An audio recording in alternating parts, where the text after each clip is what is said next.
All right, yo, it's your boy Yosh Kidneo, and we are back in the world of Boridil, the ruination of Boridil. And today, honestly, today is combat. Mostly combat. We stopped last session right when they opened up the door after they spent quite a while on the puzzle.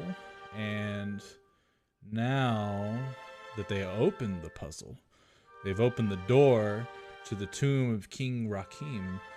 They gotta fight his protector. And when I say his protector, I mean protectors plural. There's multiple people.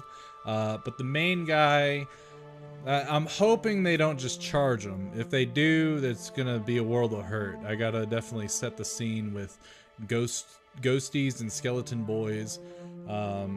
And we'll see what happens from there. But it should be a good time. Hopefully, we'll see. I'm hoping nobody dies.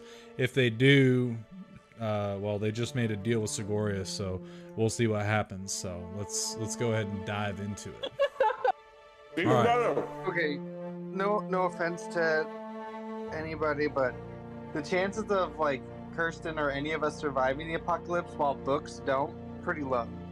Pretty low. Yeah. Hold on. What happened to the books? We're just talking about if there was an apocalypse based off of all the books that I've read.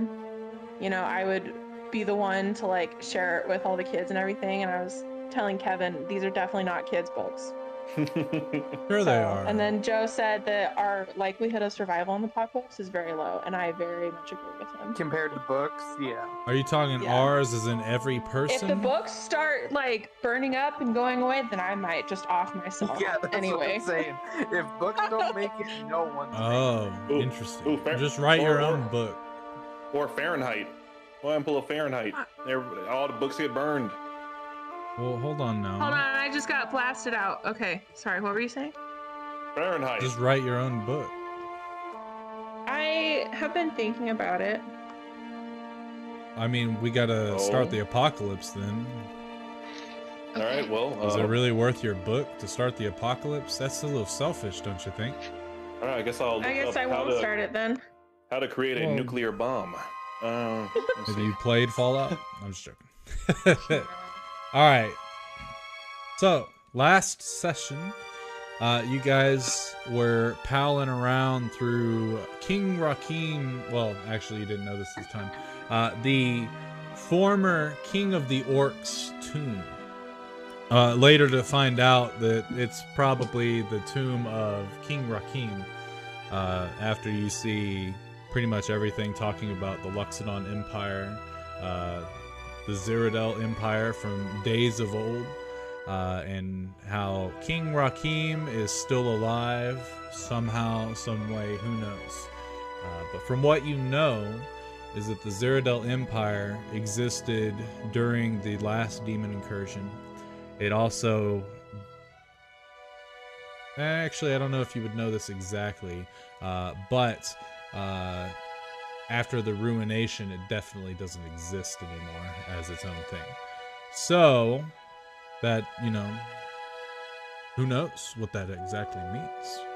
But, you've been given a task to come here from Nindarog, the Scourge of the Desert, for a very particular item, a large sapphire that is said to be held somewhere in the depths of this tomb.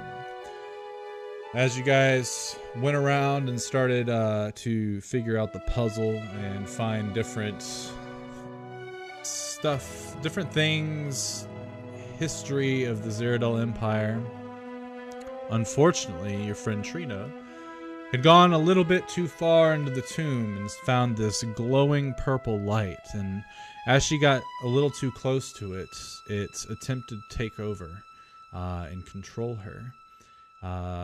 It wasn't until later that her and Babushka figured out how to open up the caskets that were in the room next door to this glowing orb, this shadow fog. And Babushka got charmed. So, with the charmed Babushka, and I believe Trina got charmed at the same time too. It was very unfortunate, very weird. But they tried to bring this mote of shadow to this altar that had revealed itself once one of them was charmed.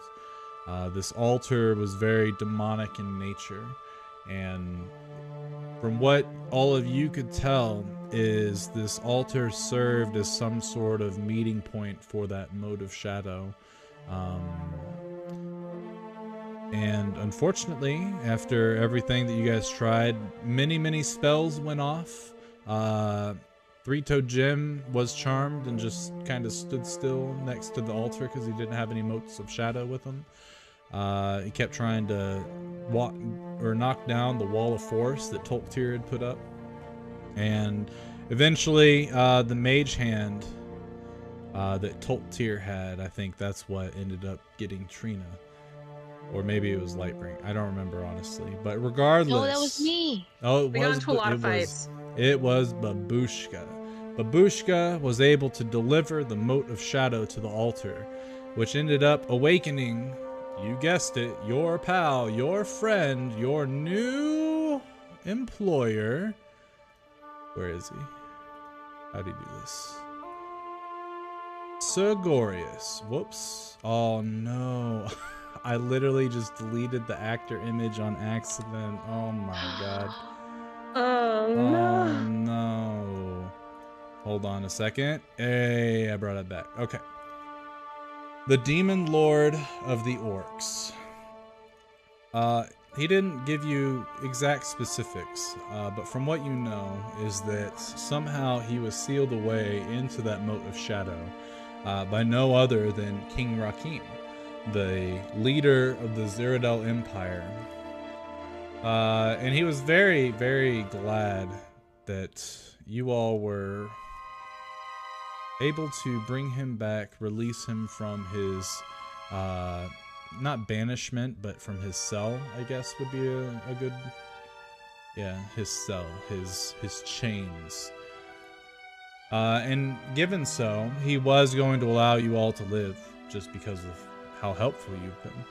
But he also gave you the chance to pledge yourselves to him, and he would repay you with his a bit of his own power to aid you in your endeavors.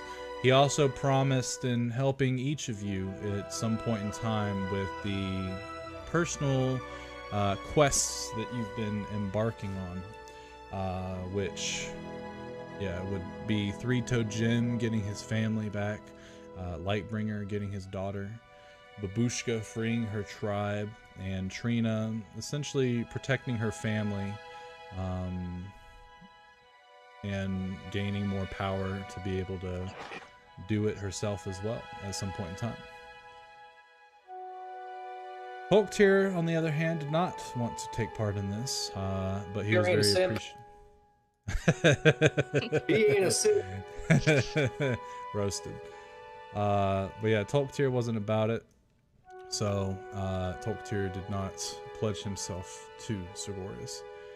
And after that, you guys ended up trying to finish the puzzle that you had started on before this whole little debacle had happened, in which you, with the help of Tolktir's comprehend language spell, you guys were able to figure out that you needed to step on the pressure plates in order to make the sides of the shapes equal 11, which was enough to open up the door, or rather unlock the door.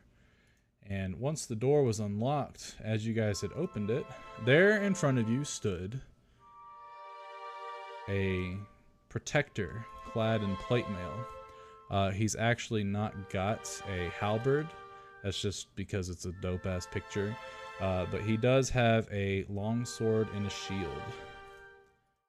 And, yeah, of course, in the normal fashion that is Three-Toed Jim, a joke had come out about D's nuts, and you guys rolled initiative. Now, I found a Nito module. It should, like, if you go to the combat tab, it should actually have the combat encounter at the top and the chat log at the bottom, so that you don't have to keep flip-flopping back and forth. I thought it was pretty neat. These new updates are interesting. I love it. Yes. Okay, well, where? Top? Yeah, so if you go and click on the fist, that's the combat tracker.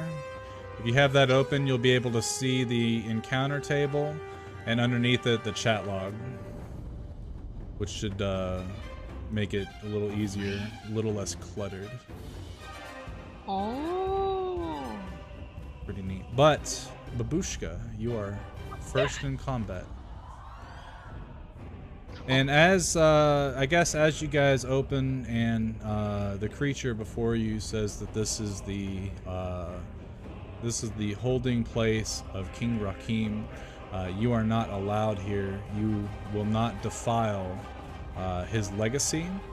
The 4 crypts that are around the pressure plates begin to shake and start to move, opening.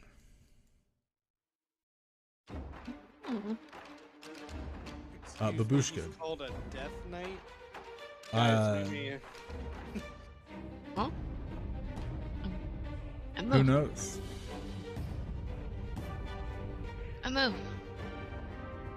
Is it not letting you move? Oh, there it is. Okay. And I'm ready with my weapon. But that's it. Okay, so you pull out your weapon. Are you readying an action to attack with it? Can you do that? Yes. Okay. Alright, Lightbringer. And you see the entity standing there. He's prepared, from what it looks like, to attack anyone that intrudes. Oh. Well then. So I will. Ooh, what do I want to do? Oh. All right. So what happened before me? What did Babushka do again? She walked over, drew her weapon, which you all have started to notice is she pulls out a needle out of her crochet kit, and it grows into a large rapier-like weapon Oh, from man, a she tiny has little power- needle. Power pole. But she just walked a little bit towards you to take a glimpse on the inside and drew her weapon and readied an attack. Okay. So what I will end up doing then is what would happen if I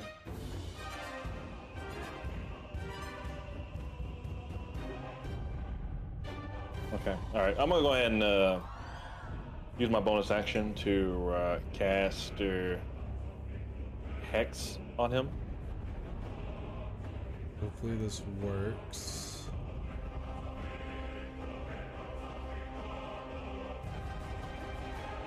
I think it worked. You never got back with me, so I couldn't show you how to use this macro on your own. Oh shit! But Yeah. My bad. that's okay. It's okay. Hey, I understand.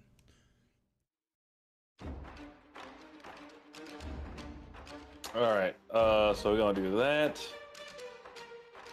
and is there a way that I could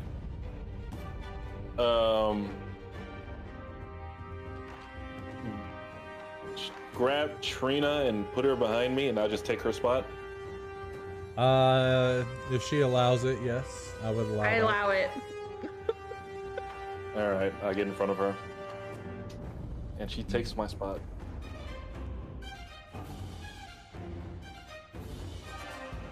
And I will ready my attack. I just like picture him literally just like grabbing the Grabbing your outsides of shoulder. her arms and then just like lifting her up. That's exactly and what. And then doing Like a she little weighs pat on the nothing. head, maybe. Yeah. All right. And yeah, I'll ready an action if he approaches. Or ready my attack if he approaches. Ready. And that will be me. Three-toed Jim. I will bonus action to rage. Nope. I am raging now.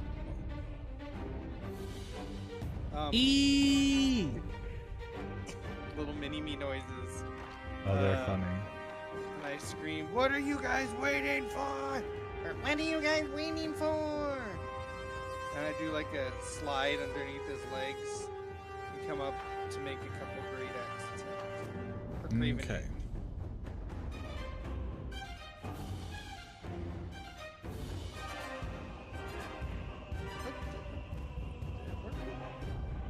The computer's been a little like slow here, so I'm afraid to click it a bunch of times. Okay. If you want, I can click it as well. I'll click on a random thing just to see if it works. I'll click on a light crossbow. Okay, like that's working, but it doesn't look like my macro for the Craven Edge is working. Interesting. Why is that?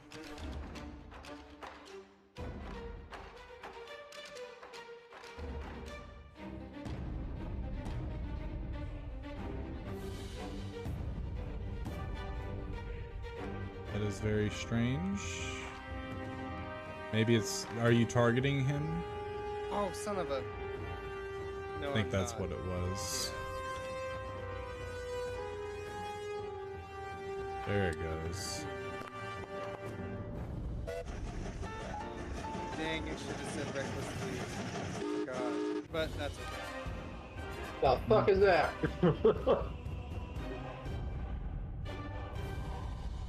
You just do 44 damage? No, he only did 20. I didn't Okay. do reckless because it was a little scared to get hit by this guy with advantage.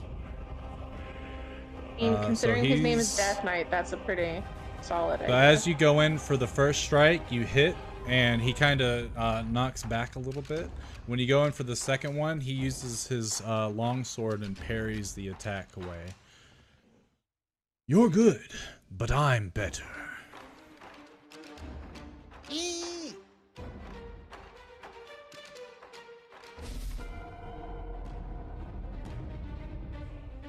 Okay. Say, you're better, but I'm angrier. Let's see here.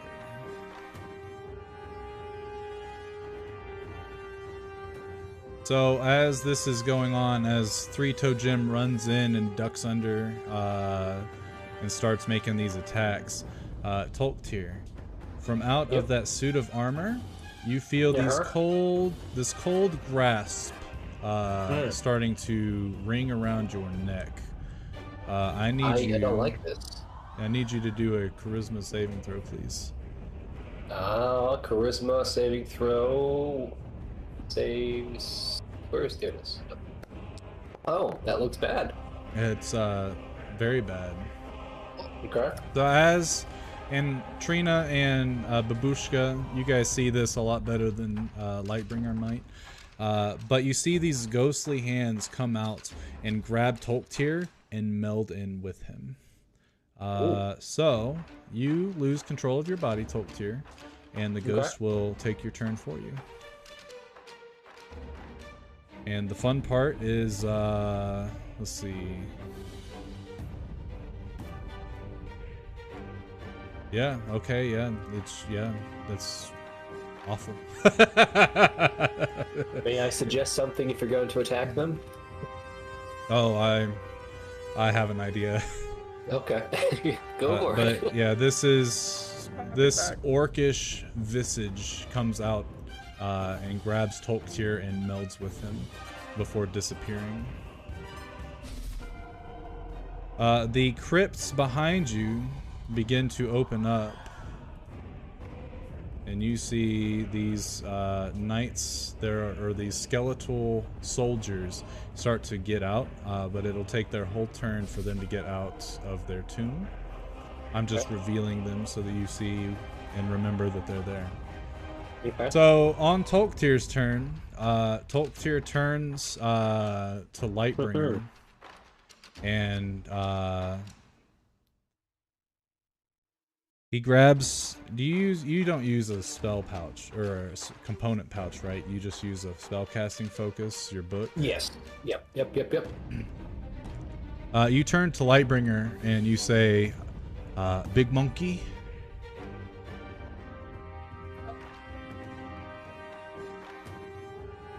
And Lightbringer, how do you respond? What? Big monkey, and he starts to cast his spell polymorph on you. Counterspell. Counterspell. Okay. He'll counterspell your counterspell. Oh, Oh, boy, here we my go. God. Yes. Here it goes. It begins.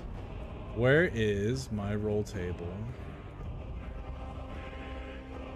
Because a wild magic effect happens. Here it is. This is 10,000 wild surges table. It's wild. Get it? Done to. Oh.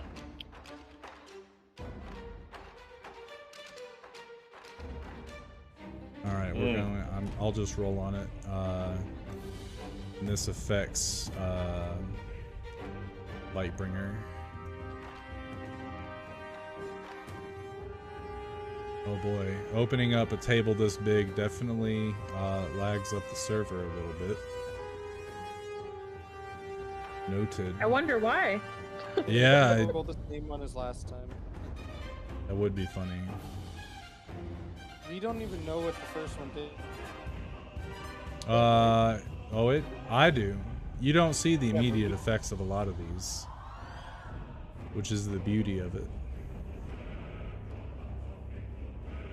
Okay, I might not use this because I bet the Raspberry Pi is freaking out right now.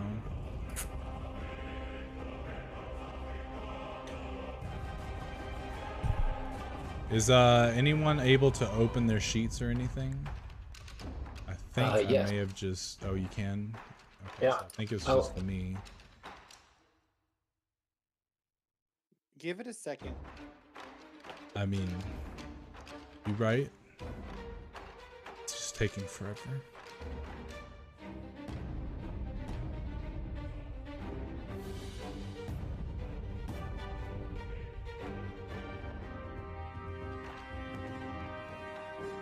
I'm just gonna refresh the page.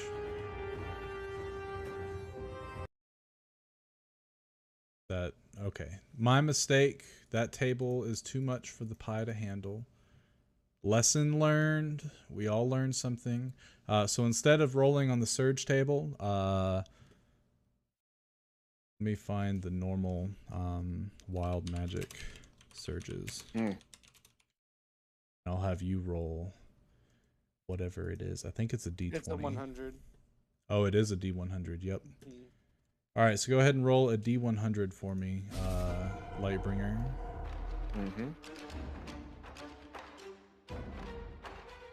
Okay. Turn into a plant. Turn into a plant. TPK. TPK. Hold on. My goddamn health bar is like in the way of the D100. Damn it. Alright, it's a slash roll D100. Yep. Yeah. Yes. Slash R space 1D100. You can also click the two little dicey things down That's what I'm saying. I was trying to do that, but my health bar is like in the way. Like my character stuff is like in the way of that for whatever reason. A 43. The next minute, you can teleport up to 20 feet as a bonus action on each of your turns.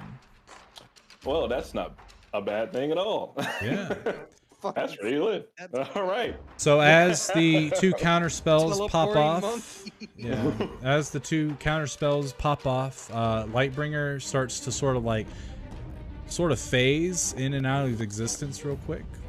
Are you just looking at what you would possibly get? No, I couldn't delete it. Oh, gotcha. Oh, I know why I'm not in the chat bubble. That Would do it. But yeah, so he looks like he's about to phase in and out of existence, which is pretty cool. But as Tolktir finishes casting his spell, Lightbringer turns into something unusual. He definitely doesn't turn into no monkey. Instead, he turns into a frog. Rogue. Oh wow. Nice. Oh wow. Ribbit.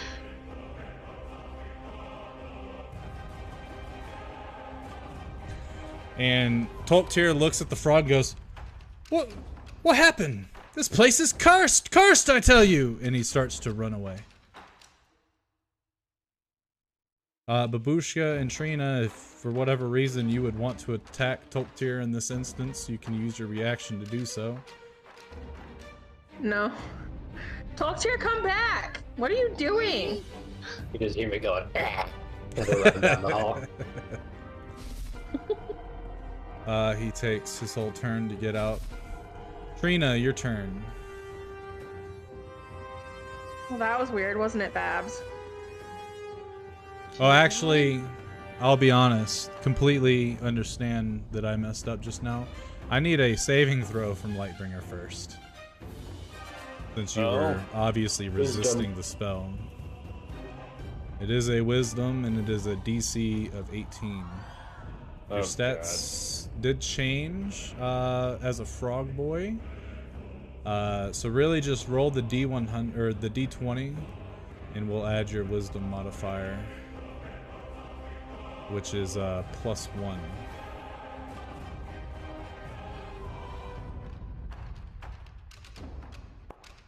Yeah, you are definitely a frog boy.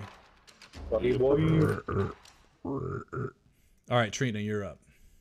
Okay. I am gonna do Destructive Wave and target all of the enemies. Okay.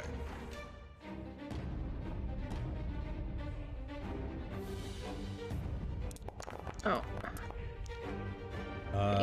It is a 30-foot radius, which will hit all of them. Yeah, You the are only good. problem is it looks like it's gonna hit everyone else too. Yeah, so don't put the template down. Okay. Because it'll make everyone roll. I'm just going to target There we go. everybody myself. Got it. Roll their constitutions. Alright, so let's see. And they only take half on a save. So this one he saves, so he takes half and half. This one fails, full and full. This one, the Death Knight will save, so half and half. And 2 of the soldiers save, the other 2 do not, so half, half. Full, full. Full, full.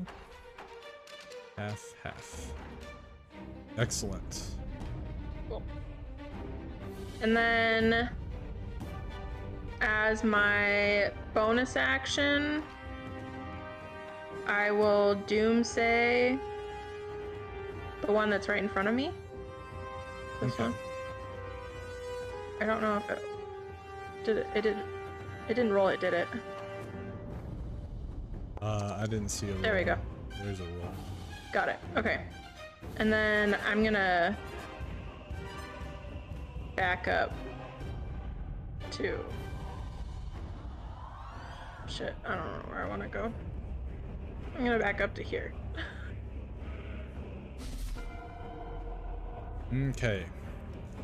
So you start to hear screams and wailing cries as a ghost pops out of the suit of armor that you were in front of. Trina, I need a charisma saving throw, please, as it grasps at you. Which isn't getting near me. You do save. And after the ghost is unable to meld with your form, it sort of hisses at you and melds back into the wall. Babushka, you're ready to Beltran attack. and I hiss back. Okay. Babushka, you're ready to attack if you wish to take a swing against this character. Trina, you also can do that as a reaction. And you have Warcaster, so you can technically cast a spell. Just be aware if it has an attack roll, because the enemy is within 5 feet, it is a disadvantage. No, I'll just Can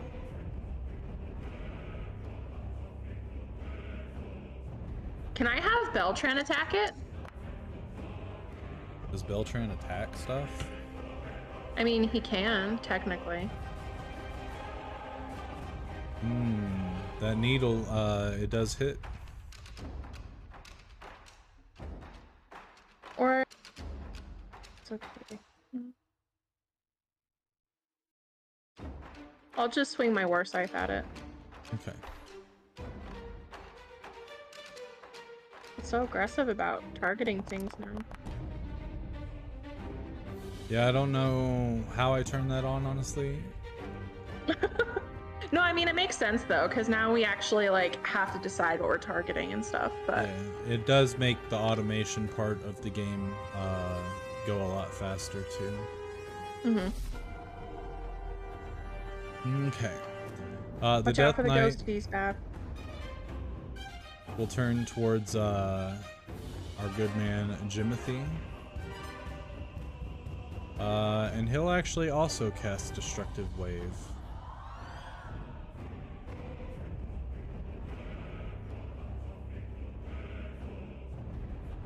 With that, I need everyone to include Three-Toed Jim, Babushka, Trina, but not Lightbringer, not Tolktir, to make a Constitution saving throw. As he takes his long sword and he speaks some words into it, it glows this sort of sickly green color, and he thrusts it into the ground and causes the explosion. Trina and Babushka save, so you guys only take half damage. And then because of the rage that Jimothy is going through, he technically only takes half damage as well.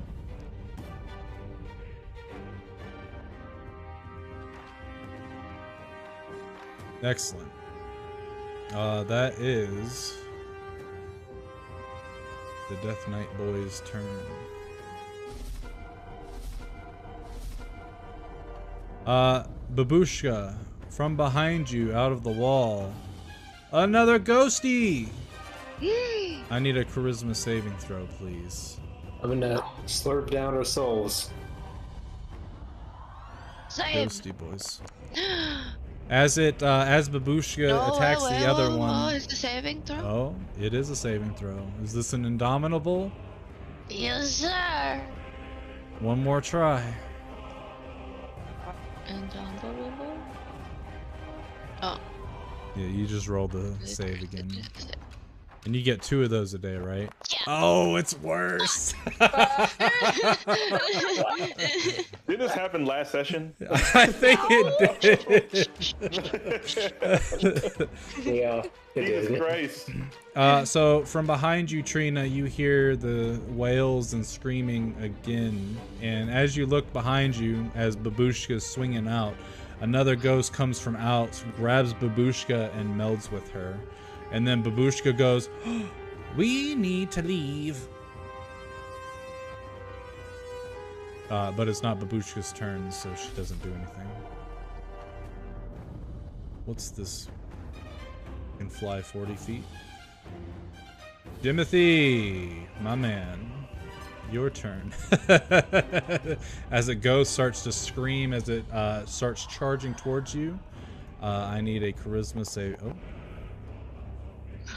And that just barely makes it. as it flies in towards you, it hisses and or actually no, that's all of its movement. It just hisses at you.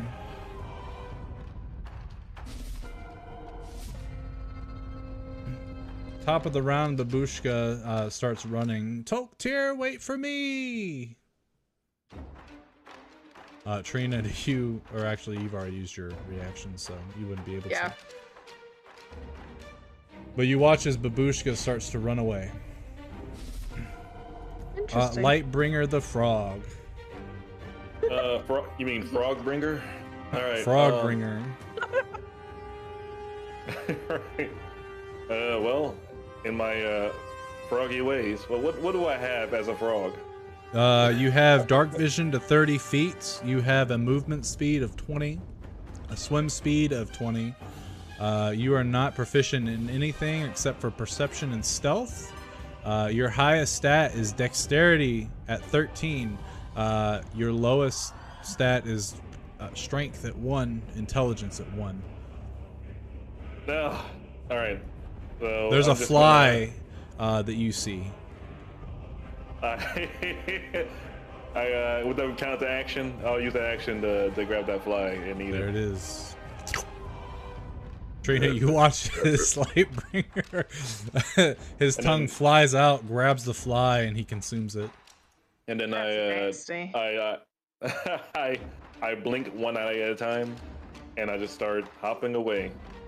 Do you do that frog thing where you lick your eye? Isn't that a like doing lizard, a gecko thing?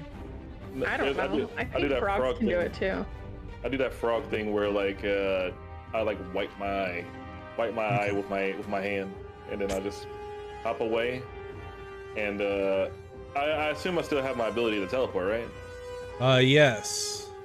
All right, and I will teleport 30 feet that way. And then you can do a wisdom saving throw, d20 plus 1, to overcome Tolktir's polymorph effect.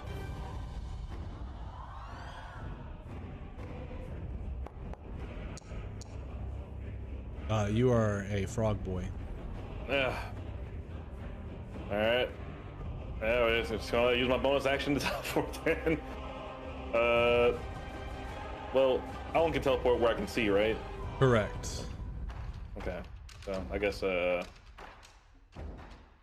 teleport right here. Okay. All right. Ha! And then, As the and, Death Knight looks down at you real quick, Jimothy. Perhaps you should concede defeat and leave this place. Your friends have abandoned you. There's been enough death to the Cyrodiil Empire's hands. I do not want to add another to the tally.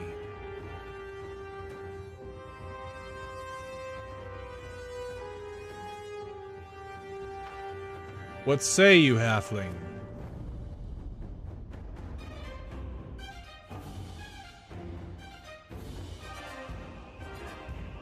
My voice stopped working on my laptop. I don't know what's going on.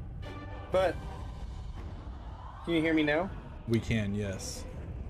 Why can't I hear you, Bob? Can you say something again? Yep. Hello. Is it working? It is. I'm good now. So I kind of like do that hole up look, you know, where like you kind of stretch your neck, Oh yeah. look out the door and see nobody, and I hear a ribbit, and I just kind of like put my hands up and just kind of like gooch and just kind of like, eh. Does he look like he's gonna attack me at all? Nope, he actually puts his long sword with the tip down into the ground and puts both hands on it and is patiently waiting for you to leave. Okay. Sight! and then I'm just joking. it's totally fine. I think Jim No, can he take the doesn't. hit. Yeah, no, he doesn't do that. As you leave, he walks up towards the door. I'll pause the music real quick. And now that we're talking on more standard terms, I think everything's starting to calm down. What is it that you've come to this tomb for? Why are you disturbing the rest of King Rakim? Um, We were We told want- to get a gem. yeah, we want the sapphire. Ah, so grave robbers you are. More like opportunists that didn't want to die from a dragon. So yeah. you would rather die from the undead and become eternal servants of King Rakim? It doesn't sound as if you've traded your fates very well, friends. You know, we didn't know that the sapphire was a soul-bearing item. Oh, Thought it's... shiny rock. I thought my song that I just played started ribbiting. I was like, what the fuck? Well, we also didn't know that there was a demon lord down here either, so that would have been a nice heads up. Yes, it would seem that you came in rather blindly, or perhaps maybe you stumbled upon this place and were not aware of the history of the Cyrodiil Empire. Did you read the pamphlets at the beginning of this tomb? It dictates it all there, quite plainly, actually. I The can't only- read.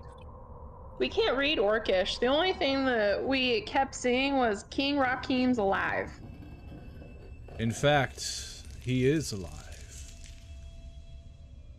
He has never died. He is the world's most renowned alchemist, and he had found eternal life through his potion making.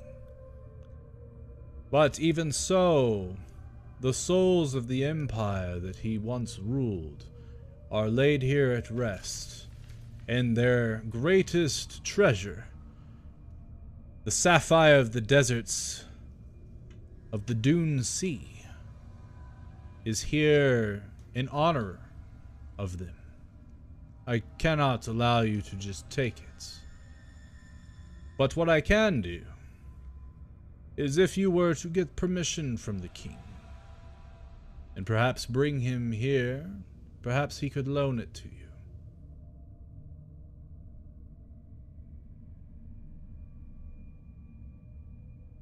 Okay.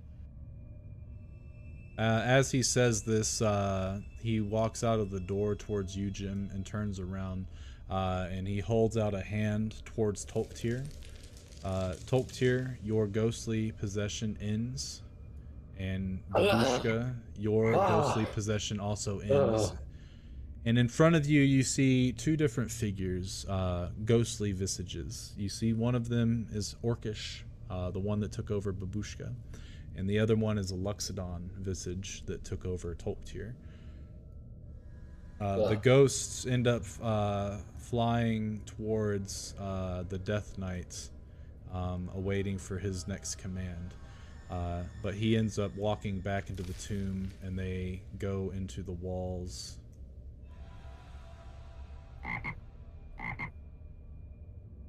I apologize. I don't typically like using my ghostly knights in that manner, but it is the best way to avoid spilling as much blood as needed. I get that.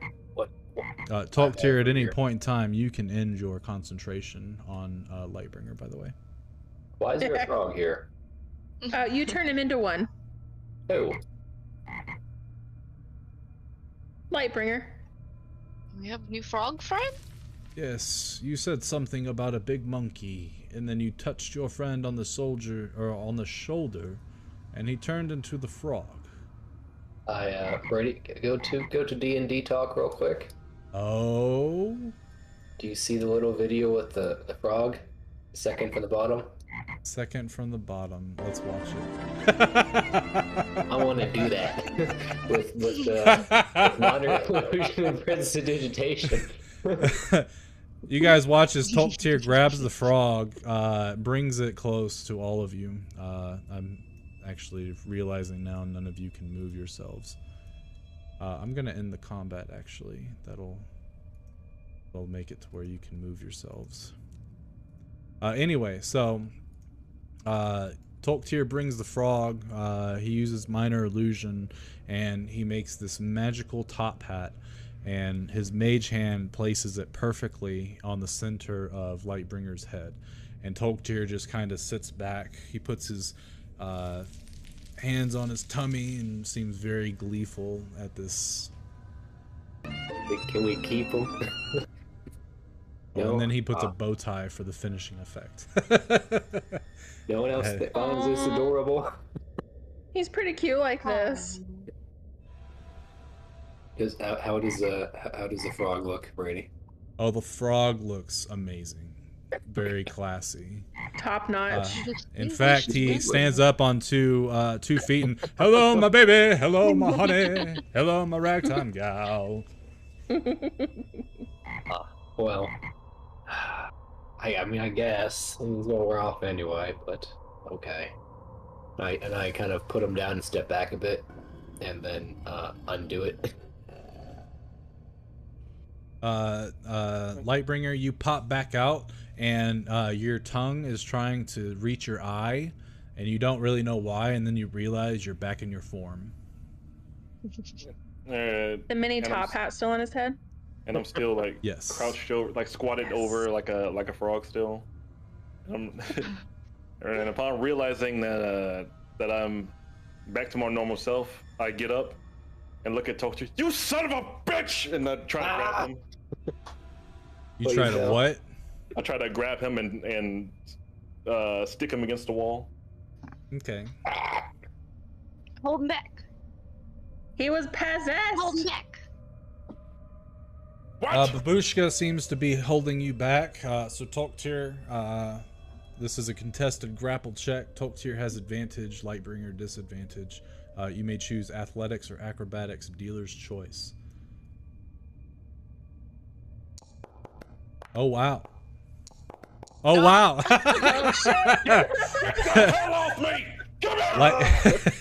Lightbringer's so angry. It wasn't me.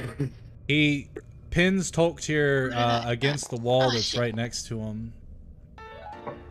And you see this purple aura around Lightbringer in his rage. And as Babushka, as you grab Lightbringer by the shoulders, Lightbringer, his piercing gaze as he turns his neck almost a little further than you would expect a normal Goliath to be able to do. It's kind of eerie. You see this purple flame in the eyes of Lightbringer as his piercing gaze looks at you, telling you to back up. Are you part frog still? Is that how you did that? Hey, you want to Lightbringer, let him go. He was possessed. Yes, I do apologize for using such tactics, but it has proven useful, as there are many grave robbers that come, and they all typically flee once they realize that the fight was never theirs to begin with. Alright, Lightbringer, like, still holding Toktir against the wall, like, just moves his head over real quick to look at the knight, and then he just drops him and like walks off. If anything, you should be thanking me. Or perhaps, as I see it, it poses the question. You spoke of a demon lord who was trapped within a room in this very tomb. I assume that you met with this demon lord. Please tell me that he's still back there. Well, I tried to stop him, but these guys, We did try to stop him, and then failed. Another reason that I wish this tomb would be long forgotten and buried deep beneath the sands. The Death Knight sighs, and he begins to take off his helmet. Let me see if I still have this token. I don't think I do. Oh, I do. Excellent. As he takes off this helmet, this picture should be familiar to...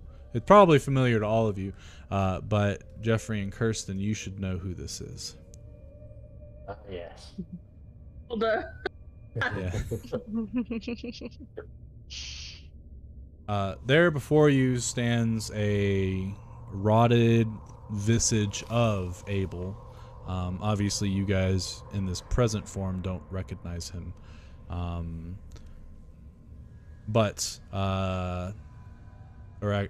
You all don't recognize him at all. But he takes off his helmet. That's very troublesome to hear. Sigorius has been freed. Not that it's really any fault of you. His magic is powerful. And it would seem that even the best barriers that I've put in place were unable to stop him, which was my greatest fear. And now it has come to realization that he is free again, which does not bode well for my king. More than likely, Sigorius is hunting for him at this very moment. And after seeing your friend with the very aura that Sigorius himself possesses, I assume that your friend and perhaps maybe some of you have pledged yourself. Nope, not I. Yes, some of us have. He promised well. to help my people. I know. Well then. And he picks up his sword and sheaths it. If that is the case, then I have no choice but to bury you all here for eternity. Whoa. Oh, I didn't do anything. Unfortunately, to let you go would be to let the rest of them go. He holds his hands up towards the ceiling. Wait, whoa, can I just ask a few more questions before you kill us all? You have about a minute before this entire place collapses upon us. And as he holds out his hands, his arms begin to shake, and everything around you begins to shake. Let's see. Well, we have that gem before this all goes. Your bodies will be buried here. There's no reason for you to even touch it. Can I look at it? I will allow it. It should not harm you. No, and Lightbringer, wait, hold on. Where do you go? Get him back here. He needs to be over here as well. Yeah, Lightbringer and all of you notice the ceiling is starting to crumble. Bits and pieces of the tile, as it starts to break, sand starts to pour in. And as the time goes by, it begins to pour in more and more rapidly as the Death Knight continues to just try to bring down this whole place. This should have been the very beginning. We should have never constructed this. We should have never left him here. But if I can bring his champions to death, that would give Rakim more time to seal Sigorius away, hopefully for good. Let's see. Mr. Brady, I am going to touch the stone, look at it, inspect it, and then I'm going to look over to everybody else, and I'm going to cast a teleport. Okay. And let me get to I'm assuming everybody is a willing participant. Yes. I'm willing. You betcha. Let's teleport out of here. Now, Brady, would you consider So I missed I wasn't there for the session where we got here. How far from the Sand Plateau did we travel to get here? A few days, Okay. and that was on Dragonback. On Dragonback. Okay. And then I don't really remember coming down here. I don't think I was there for that either. Correct. So you guys left Durgam outside of the tomb. You started walking down the tunnel. You made a lot of noise, and you were introduced to Lid and the former party from the last campaign.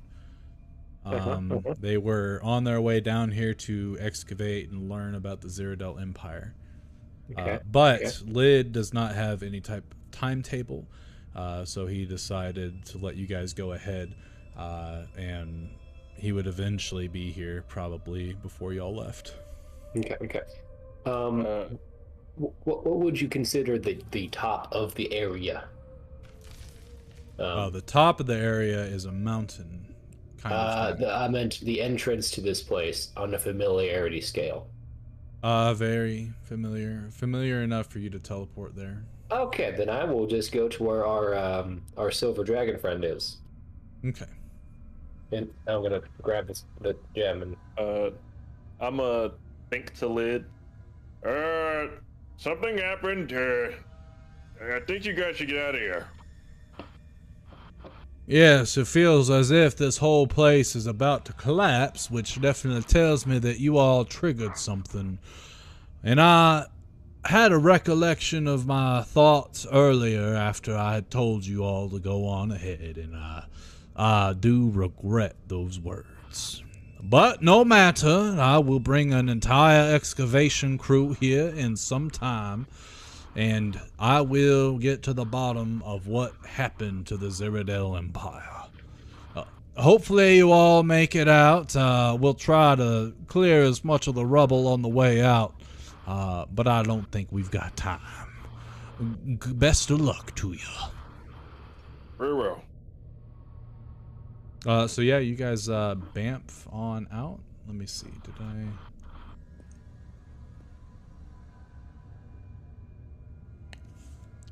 So yeah, these are the people that you had met a couple sessions ago. Folked here. Alfric / Lloyd is not there for reasons, and neither is Maeve. I don't know who these Tasman, Quinn, or Mongoose. Nor is Snoopy. Yeah, nor is Snoopy. Actually, yeah, you know, you weren't playing with them in that campaign.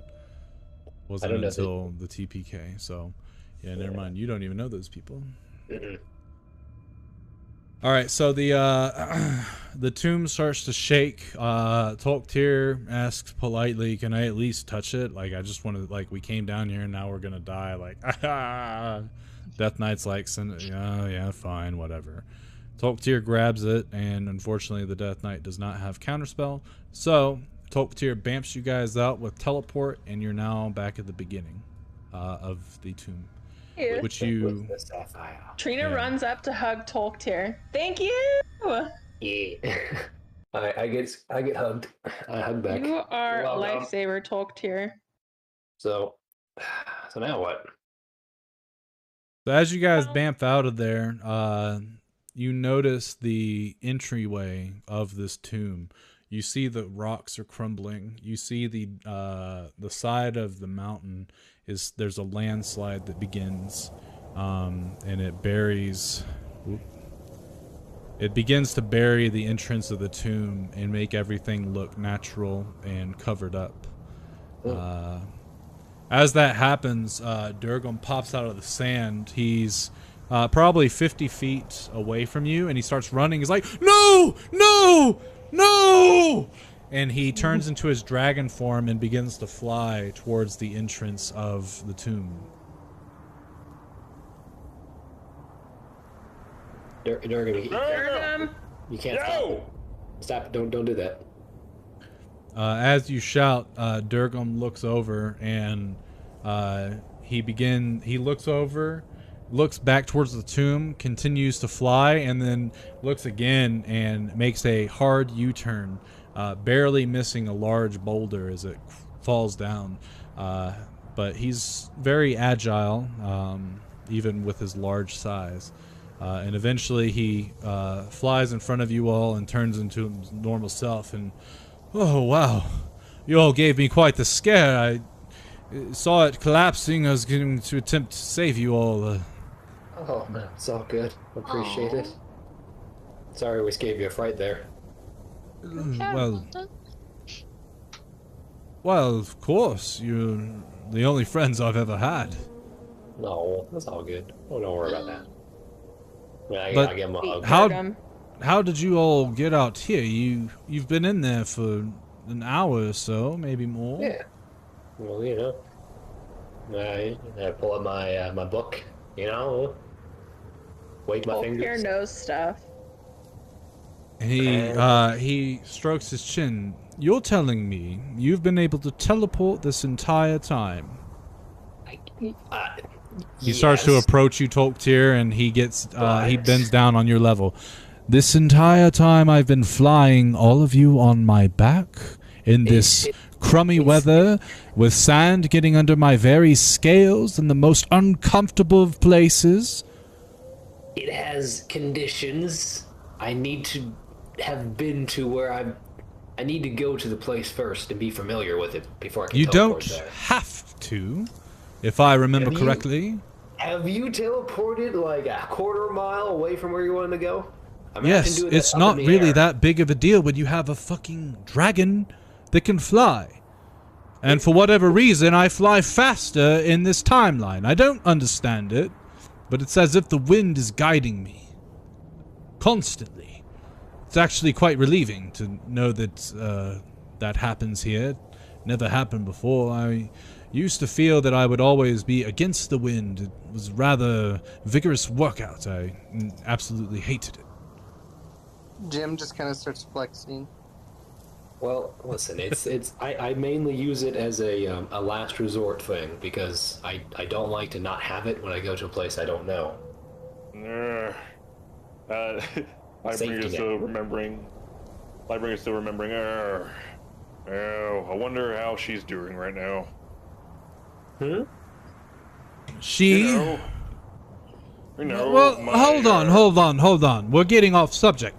You can teleport, and you use it like once a day, man. And I like to use it as a safety, like to get everybody out. But you can also cast the hut thing, and it's impenetrable. So why not teleport? If you fuck up, you put yourself in a hut, wait until you can cast it again, try again. It's simple. Wasting time though. Hold on. I mean, I'm very appreciative of your effort, your hard work. How long did it take us to get here? Let me try to do some simple math on one hand. 1 day, 2 day, half day, 3 day, something like that. You can teleport 3 times in that amount. 3 of them. How about this? We do your way starting now, and I start to tiny hut. Excellent. This is actually wonderful news. Finally, someone's listening to me. We'll sit in the tiny huts, and we'll be safe, and we can just sit here. It's glorious. We're out of this dust. You know what, though? Because of all the inconvenience that this has caused me, when we're finally to the frozen lakes, I'm taking a bath, you're helping me scrub under my scales. I want every speck of dirt out. Everyone. Okay. Not a single grain left. How far away do you think that is again? You live there. I mean, from here though. I'm trying to think. Hold on, let me get my map out.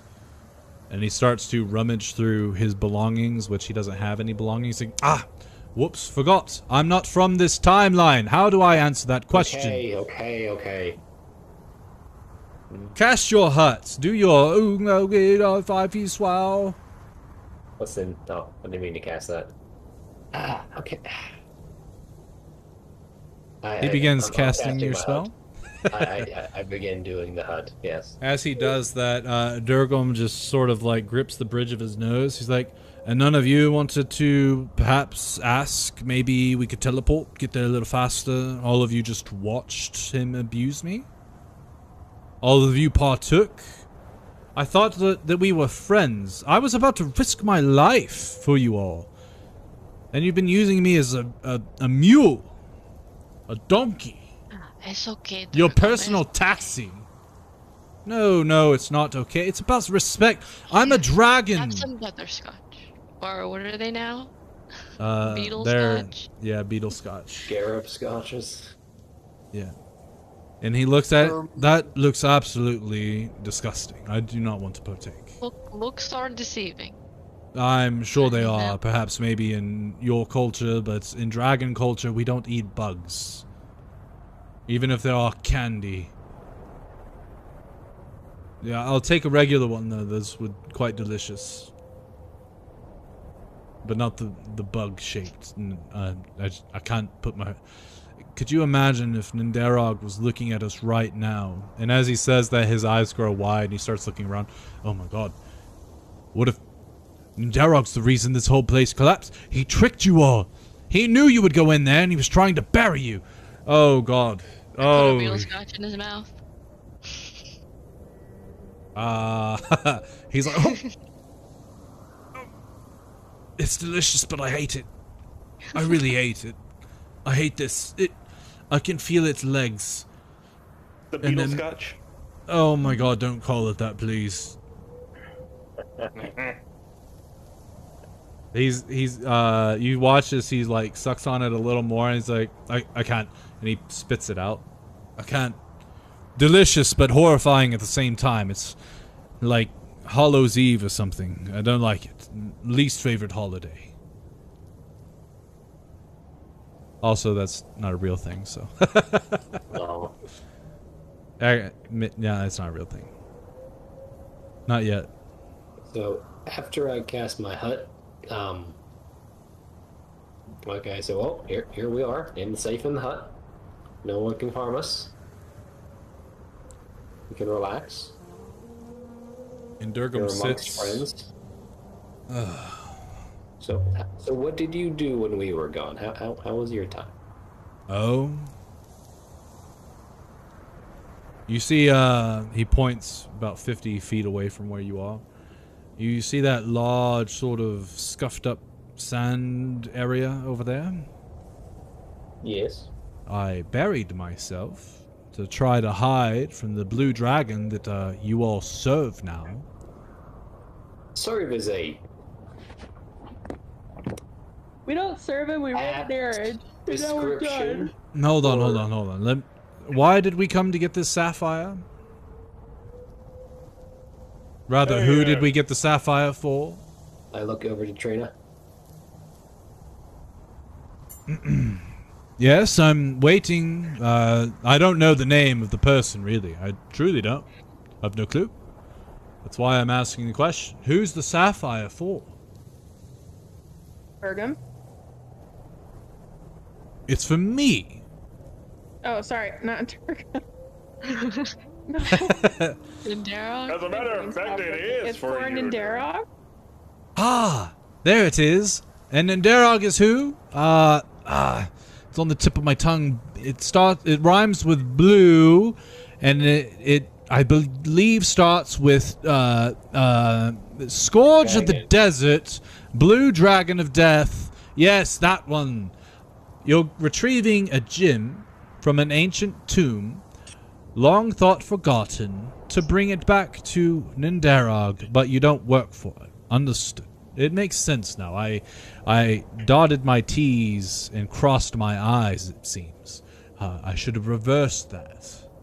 My apologies. And he just looks with this piercing gaze towards Trina.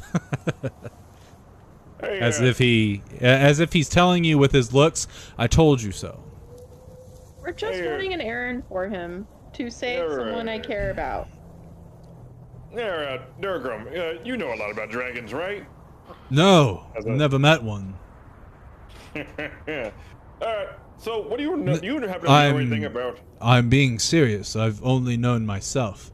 After my family had left me for dead, I've never met another dragon before. And that was within the first few years of my life, so I feel that I'm being completely serious when I say I've never met one before.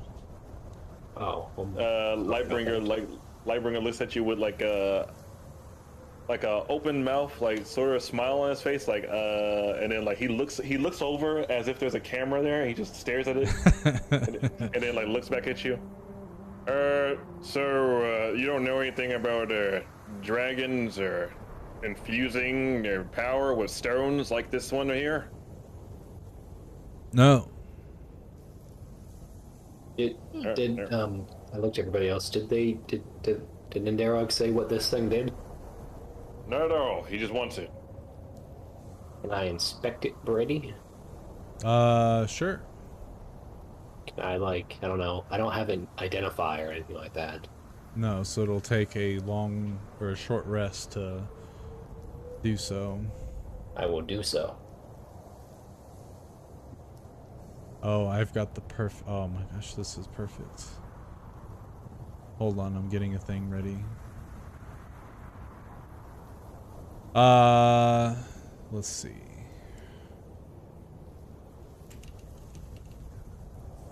Alright, so as you inspect it, it will take, a few minutes. So while Tolktir is busy doing that, Durgum just kind of looks at you, Lightbringer. Sorry to disappoint you repeatedly. Not my intentions. I know that I'm not probably the best candidate to be a dragon. I understand that. You all have made that perfectly clear every time we talk, it seems. Thank you for that. I mumble. I say off the side, I appreciate you. Oh, I'm sure you do now that I've brought up that, you've all been abusing me, yes. See, I wouldn't say I was abusing. See, I'm just excited that we got a dragon in general, but obviously, a friend. That's Tolktir. Or that's Lightbringer. Exactly. It's literally smiling and looking at the camera. Looking at nothing, but to him, it's on some Deadpool shit. But obviously, expectations were, too high. Just being honest here. Exactly what expectations? How did you know I was going to come about? Well, getting to know a dragon, would have been interesting. Well, no. It's what you said. You had expectations of a dragon, so you were expecting one. Why am I the one? Why have I come from my own time to this time? How did that happen? Did you bring me here on purpose? No. As No. far as you get introduced to us by the genie, he said, hey, here's a dragon. Whoa. He's going to assist you. And then, Hold on. A genie, you say? You made a deal with the genie to bring me here against my own will to aid you. Is that it? That's what it sounds like you're saying. You used the genie's wish to take me from my own time, thousands of years ago, to further your own cause? Lightbringer, has his arms folded and scratching his chin. And I mean, you can believe what you want to believe, I guess. And the fact you won't give me a straight answer, I believe, is my answer. And he stands up. That's very selfish.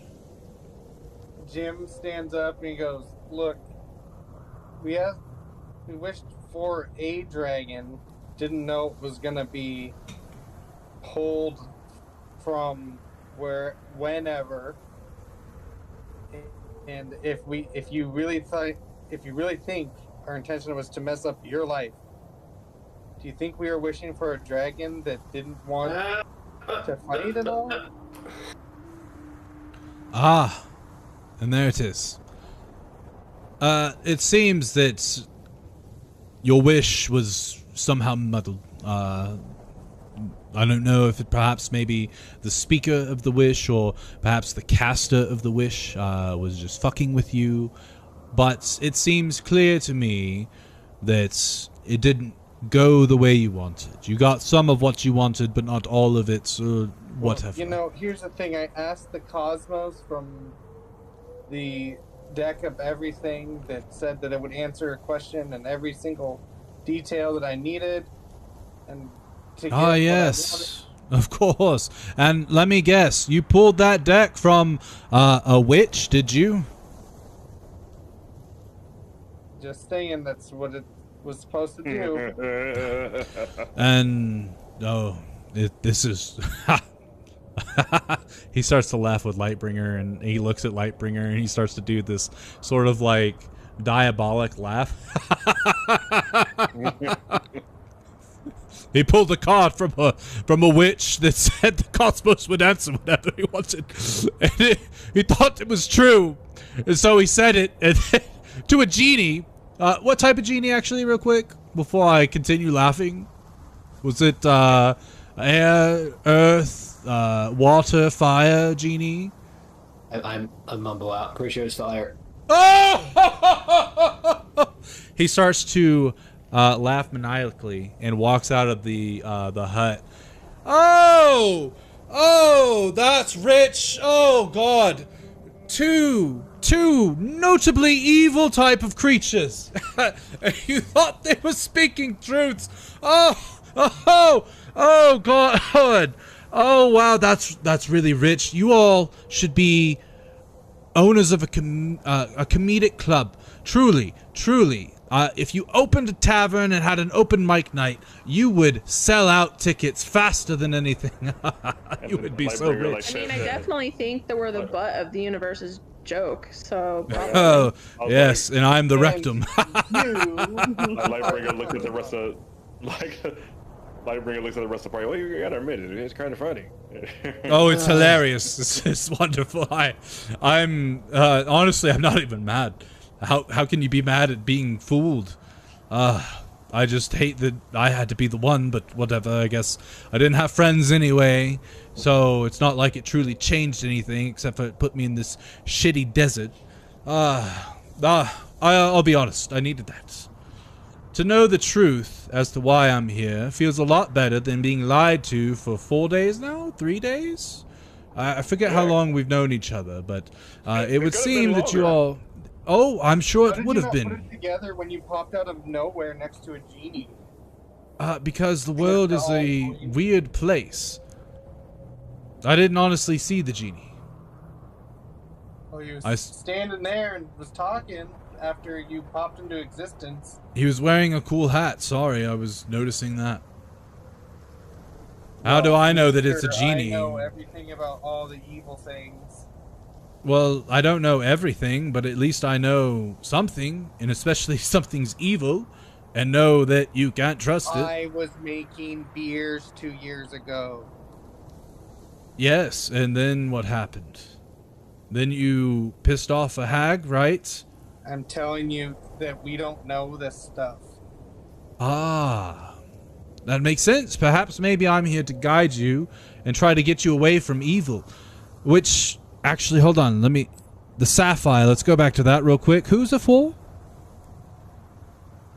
The it rhymes. of the desert. Ah, yes, the evil one I told you about, right? The one that you went to anyway, and are going back to anyway. The ones that I warned you about, but you now realize that you've made a mistake. Yes, you're right. Perhaps maybe if I had just been a little more blunt, I guess, with the description of what evil's like. You're right. You had no idea. You had no clue. You're absolutely... I'm so sorry. I've been a disservice to you. So, right, and during this time, would you say that identify is done? Yes. So hold that thought, Durgam. Let me look at this. Let's talk about this gem for a second, because I think I figured it out, or some details about it. So the gem is known as the Sapphire of the Dune Sea, and it essentially works as a sort of like a controller of water, in a way. So it can control. It's like shape water, but better. It's like a decanter of water, but better. I don't have all the specs of it listed just yet, but it does a lot of shit with water. It can essentially make water out of the smallest bit of moisture. And I express this to Durgam and everybody else. Oh, that's wonderful. You're going to give a blue dragon the ability to create water out of nothing, to do with what he wishes, and we don't see a problem with that. That's fine. Hey, wait. Hold on. Pump your brakes, feller. So, Durgam, are you able to do magic besides your, shape-shifting abilities as he, like, gestures up and down on him? Not, like, cast spells and stuff, no. When I lived at my home, I was able to do magical things, yes. But, well, I was never really given the chance to learn. Normally your parents teach you, and mine abandoned me. So, sorry. Yet another disappointment. Oh, no. See, there's potential there. Hey guys, what if, you think he'd be able to take advantage of this sapphire? What way? Well, in what way were you thinking? What do you mean? Yes, I'm actually quite curious myself. I mean, as a way of, assisting us, or assisting our journeys, and essentially staying away from the bad guys. I'm just confused on how the whole water from nothing gem would help. That would help loads. Think about how many things we could do if we got into any larger pickles than we are already in. Well, but we need to take this gem back to Nindarog. No, I know, but what if, because he's definitely sounds like he's weak without this thing. I don't know if it's that. I think it's more the fact that he wants it. Hey, but even with what Durgam was saying earlier, why hasn't he left his quarters? Why is he just bound to where he's bound? Probably because he's too physically big to get into the place we are at. Mm-hmm. Yes, here, a nice lesson for you. You're aware of the two categories of dragon, correct? Metallic and chromatic. No. There's 3, actually.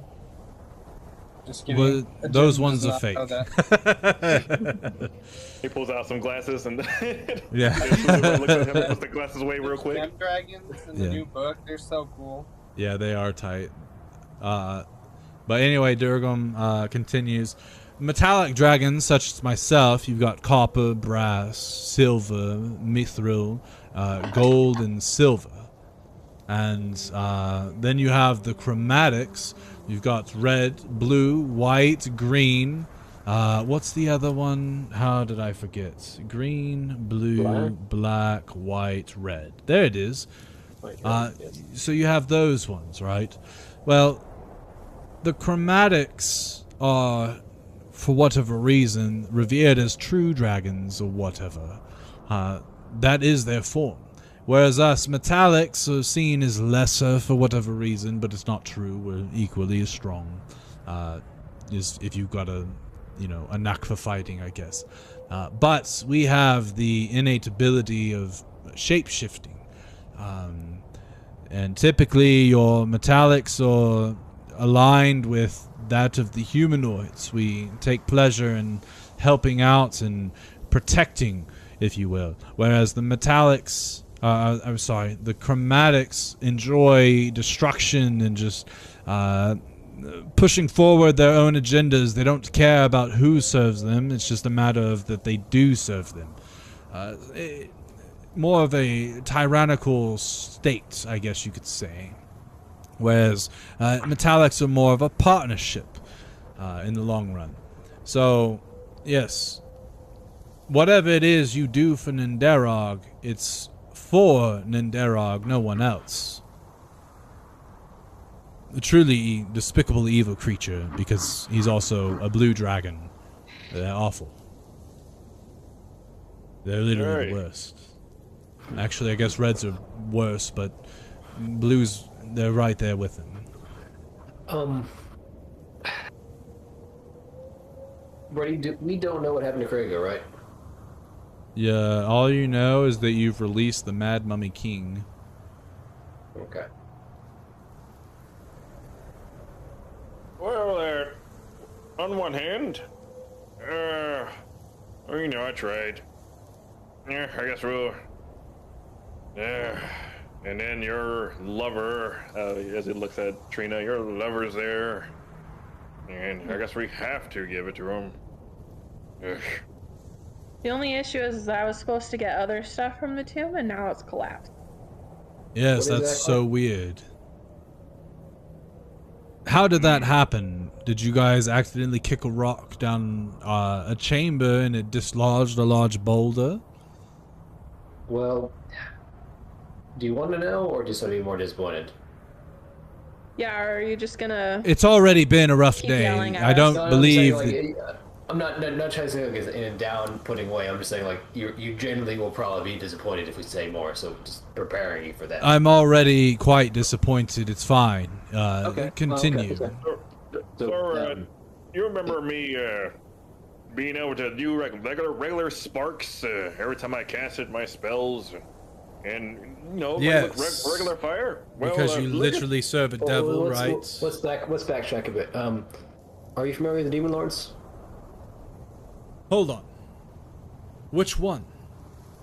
Well, I think one of the reasons why the dragon didn't go down there is because there was a Demon Lord down there.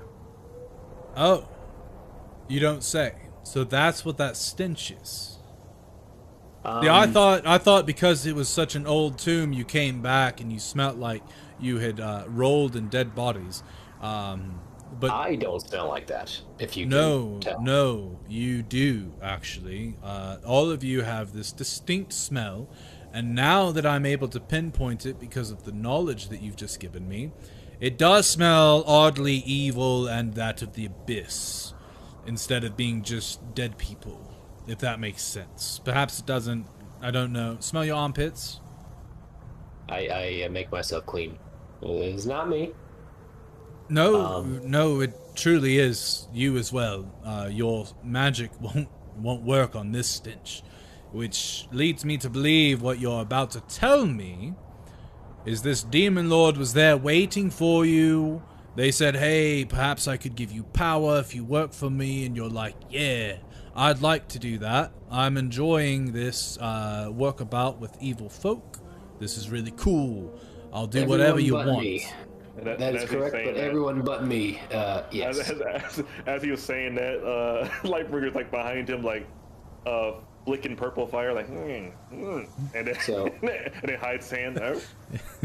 Back to his previous red fire, now purple. You can put two and two together. Yes, I can. Purple fire. We're in the desert.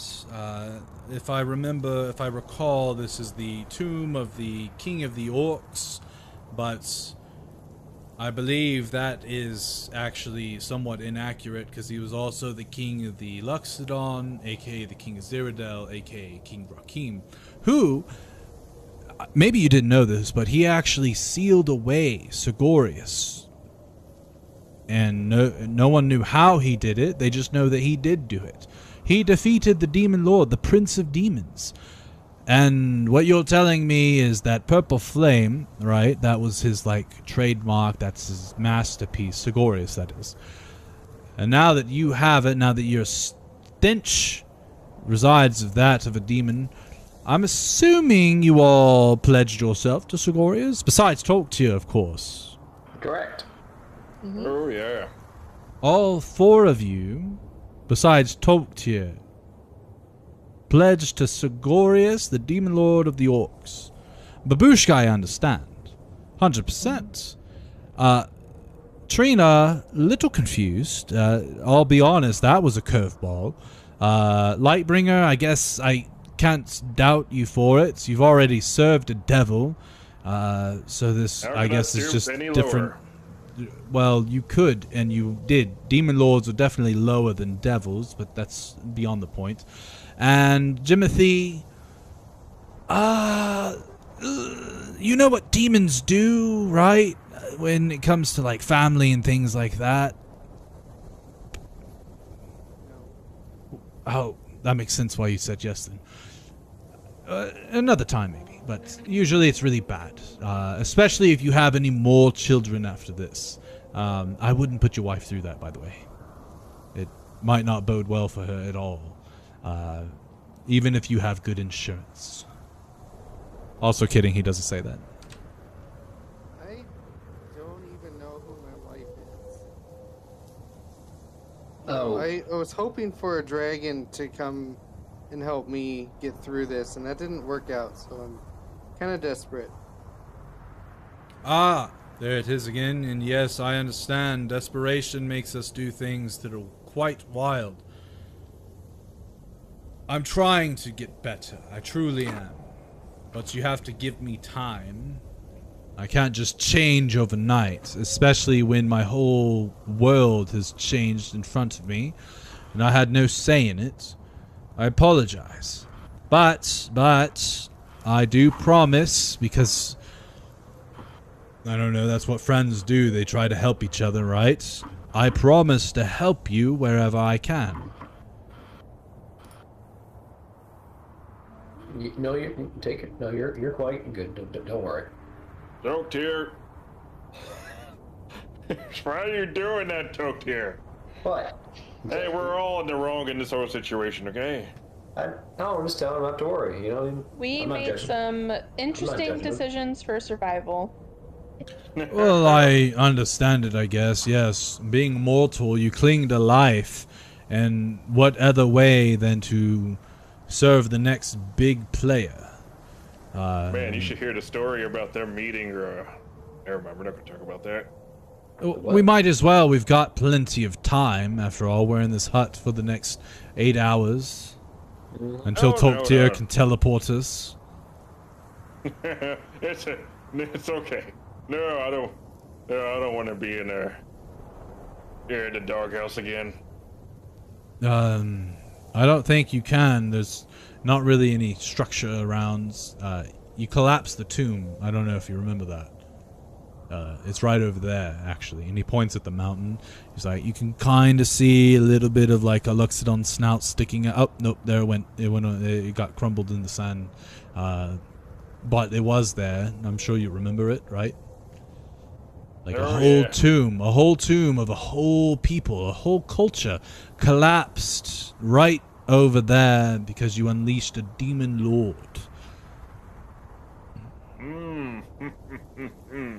Oh man, war. What else is gonna get summoned? We're gonna, get in some sort of like big, great ninja war of some kind. I don't know. Like, well, you did say there were pirates that you have to go and talk to, right? Hell yeah. Yes. Wherever there's pirates, there's ninjas. You're right about that. So and zombies, I heard. So we have a mummy.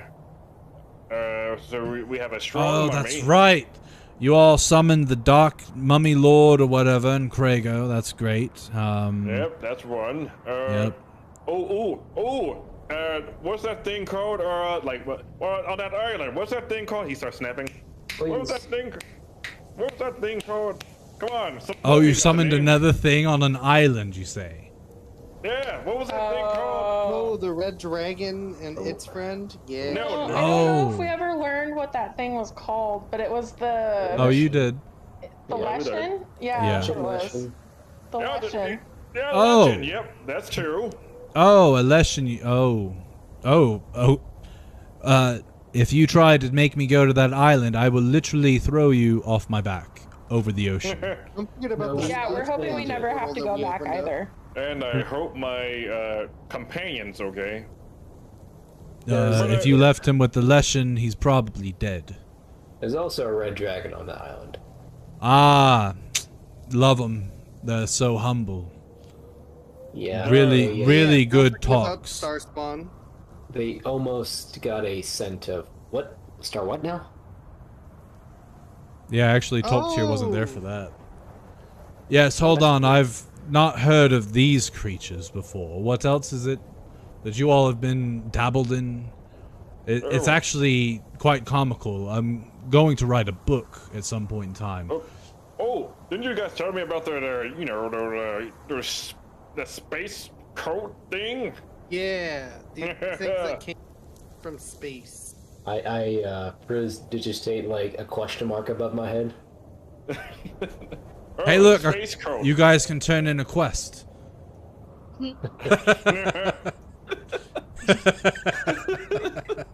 I had to. So a space what now? A space coat. Uh-huh. Yeah. What? Yeah, space coat. Yeah, it's like a coat of people who are trying to open their plane of existence, and they released a bunch of like creatures. That was. I remember them telling me about that. That was crazy. I look over It's to Babushka. exactly as No, you- bad as it sounds. I look over to Trina. Huh? Huh? Space what now? Oh yeah, the space cult. They like let little larvae loose and. What do you mean? Yeah, so lady what larva. do you mean? This is a very casual way of saying that. What? Well, Well, I I'm need to sorry. deal In the with her past, too. I don't like think couple anybody- months, that's one of the least worst things that's happened to us. So. Ah. When did this happen? Oh, I don't know. Time Who did this flies happen when with? You're being so traumatized. It was the One of my past group of people comrades. before I met you. One of my past comrades who used to be with them. I want to tell you guys about that story. Oh man. Oh, you know what, Darkham? They ate human flesh. Durgam closes his eyes and he holds his hand up and he's like, hold on, I need to process this. Okay, I can't process. He walks out of the hut. Yeah, yes, get it out, big fella. You all ate You were a your bit curious about that when you said that? humanoid flesh. You ate it. Oh God. Yeah. So when I first joined you guys, Did you for the fucking last- stop bringing that up? I mean, it's absolute gold. Thorpe was a no. was Oh this the my counterpart you god. took over for again? Trina punches Lightbringer in the chest. And they like when he just giggles at it. Yeah. So, Trina, there was two people that died right before I joined. What did didn't I get a few spells from that one guy? Yeah, that Yeah. book. Did he have anything else to do with this? These things? It was Oh. what? Oh yes. The eating Oh, people? yeah. Or Gower. One of the ones before Oh. you kind Oh of yeah, made the it. Gower dude. Oh, I forgot all about fuck him. Gower. I've heard of Gower. He just ignore him. He'll go away. Okay, but the thing is, though, is most of that group is gone, so there's a chance the Gower might not be after me/us anymore. No, judging from what I read in the notes from Thorpe, I mean, he sounds relentless. No, dude.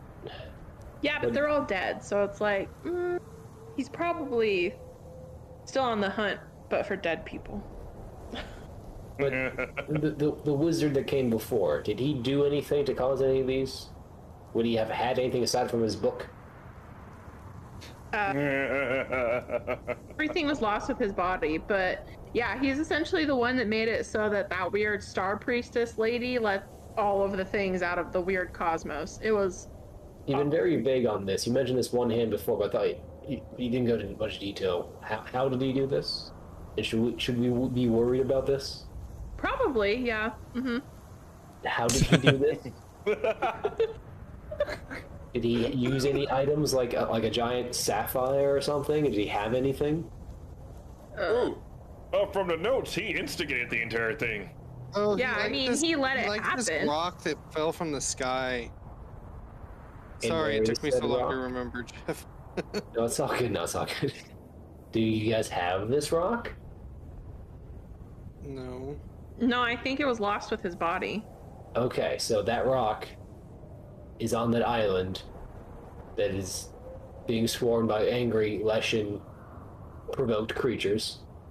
Probably. Well, in a way, it's kind of Star spawn. That's what they were called. I haven't seen anything in the couple weeks I've been with you guys. Mm-hmm.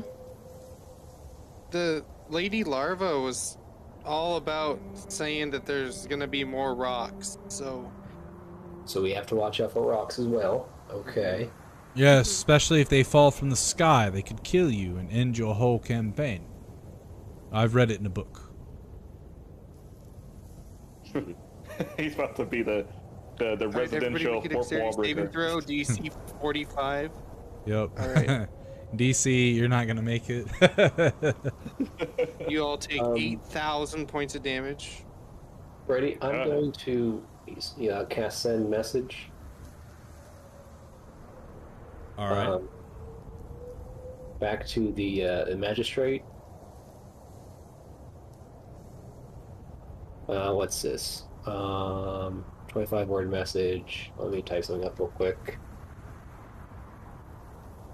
Basically telling him about the star spawn. Basically, is essentially in 25 words or less. The star spawn. There's a rock. There's creatures. The one or two things I wasn't privy to so far. Okay. And so I send that to the magistrate and just let them know. Okay.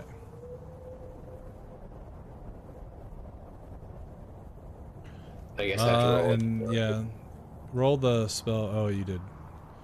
And then. Oh no, it's on the same plane. Never mind. Yeah, same plane. I didn't need to roll that. Okay.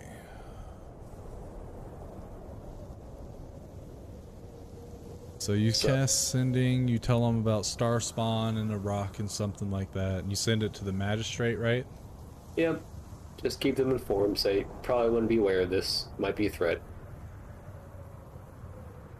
Interesting. We have heard of something or another. We'll have to keep an eye out for it. Would you happen to know of any people that can talk more to this subject? I have to cast sending again to talk to them, right? Correct. I'm just gonna cast again. I look at the trainer. What was the guy's name? The wizard that came before me. What was his name? It's like Baby Fart McGee's axe or something like that. I don't think that's a name. Roasted. Lloyd? Lloyd? Okay, Lloyd. And his body is in that area next to the Glavinus area, next to where I found you guys. Yes, both halves. Both halves, okay. In a volcano, Next to the lava. volcano. Okay. I cast sending again. Explain Lloyd cut in half on the dinosaur island near the volcano, near the Glavinus area, and the two companions, Trina and Jim, with me. But mostly the dead Lloyd.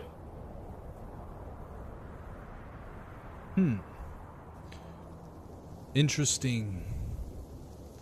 Well, perhaps maybe if you get a chance, you could bring in the ones that do know something for questioning. Just so that we can try to get ahead of this potential threat.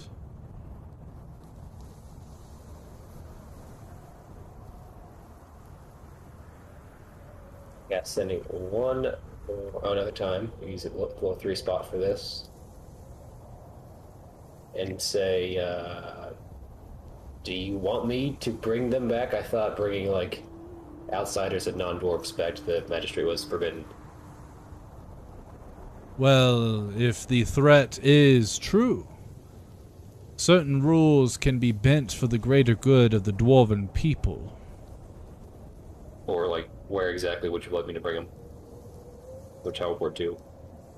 Perhaps to one of the old ruins of the Dwarven Empire. One of the outlier fortresses, far enough away from our main city that they could not seek to do harm. Cast another... I'll cast another one. Is there a teleport circle there? Or just teleport there and I thought there was a teleport circle there. You just come to me and pick me up from there? Most of the teleport circles at the old fortresses have been destroyed as a reason of national security. Okay, well, if I do bring them there, I'll let you know, and then you come to me, correct? In theory, you can't do a back and forth conversation with sending. I casted another one. Oh, okay.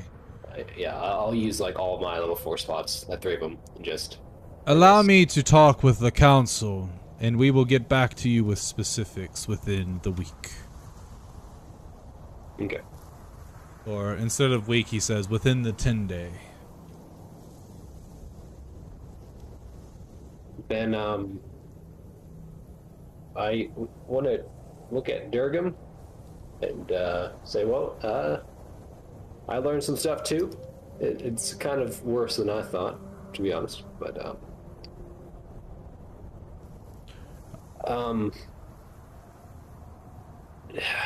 random question though: Do you believe in gods, Durgam? Do you worship anything? Yes, I mean gods are real, of course. They may not always be there when you truly need them, but it's not really their place to dictate our lives and what happens or may befall to you, whether it be good or bad. But they are more of a guiding piece. They're busy in their own realm, doing their own protection of their own homes, so to speak. But I worship Bahamut. He is known as the father of dragons, and most notably the good-aligned dragons, such as myself and my kin, the metallic sort. You ever spoken to your deity? No, I've not really sought a relationship with him. Obviously, I do what I try to do as good by him as possible, as anyone that worships a deity. Obviously, I've been set back to ground zero in my treasure hoard donations for the afterlife, so that's encouraging. I'm not that familiar with that. Yes. Okay. See, most dragons, the reason they accumulate such a hoard is that it is their way of purchasing their place in the afterlife. Obviously, the chromatics are a little more obsessive about it, whereas metallics, it is really as a betterment of the home that we're going to. It buys all types of architecture, things of that sort. I think that's what they tell me anyway. But the treasure hoard is a representation of a dragon's worth in the afterlife. Oh, okay. And you just need gold, platinum, gems, silver? Gold, platinum, art, a lot of cultural pieces would be fine. Music's always a good one. A lot of dragons love to sing and dance. Little known fact. But Yes, gold, gems, shiny things, really. And anything will do. So is that why Nindarog wants this gem? Is because he thinks it'll buy him a better afterlife? I would say so, yes. Not to mention it looks fucking marvelous. Look at it. It's huge. It is a nice gem. And it has magic powers. Talk to you, you said. So, I mean, Yeah. double, 2 birds, 1 stone. Is that still a thing? Yes, yes. It is. so- That's barbaric. But oh well. Such is the times. So, you're in need of I hand him. I honestly have like 3 gold and 250 silver to my name, but No. no. I give you a gold. Oh, you have 3 gold to your name, and you're gonna give me 1 of that. Fine, sure. I was gonna say I don't want to take all your money, but you're not offering it. That's fine. And I give him 150 silver. This is this is way too much. No No need. No. I don't. Just listen. Just dig it. And he has it all in his hands. He's like, I wore my pocketless breeches today. Would you hold on to this for me? Do you want a little bag? See, back in my time, they had these new things called leggings, and they didn't have pockets. I don't know if they have pockets now, or if they're even still. No, he's got like armor on. Oh, kind of. You want me to give you like a bag, like a little pouch or something? No. It honestly, talk to you. Now is probably the worst time to be trying to accumulate a hoard for a dragon. And Well, I mean, there's a few reasons. I don't think I need to name them again. You should probably know them. But okay. Well, how about this? How would you like to try and speak with a demigod or something of that nature to answer some questions? He kind of looks at you with a curious look, and he leans in like Leonardo DiCaprio in Inception with his eyes squinted. What do you mean a demigod and we can just talk to them? I cast a spell. I contacted the plane, and it allows me to channel them, and I can talk to the entity, or you can. You can. You still have spell slots? I have 1 level 6 I haven't used. Okay. Yes. And you can ask them yes, no, maybe, never, irrelevant, unclear, sort of, questions. You can ask up to 5 of them. Would you like to do this? I mean, I don't really have 5 questions that I can think of now. I could probably ask 1. Okay. Well, I can only do this for like a minute, so we'd have to, queue them up pretty fast. And we all can ask questions, or just me? I mean, I was gonna give you all 5 right now, since you're here.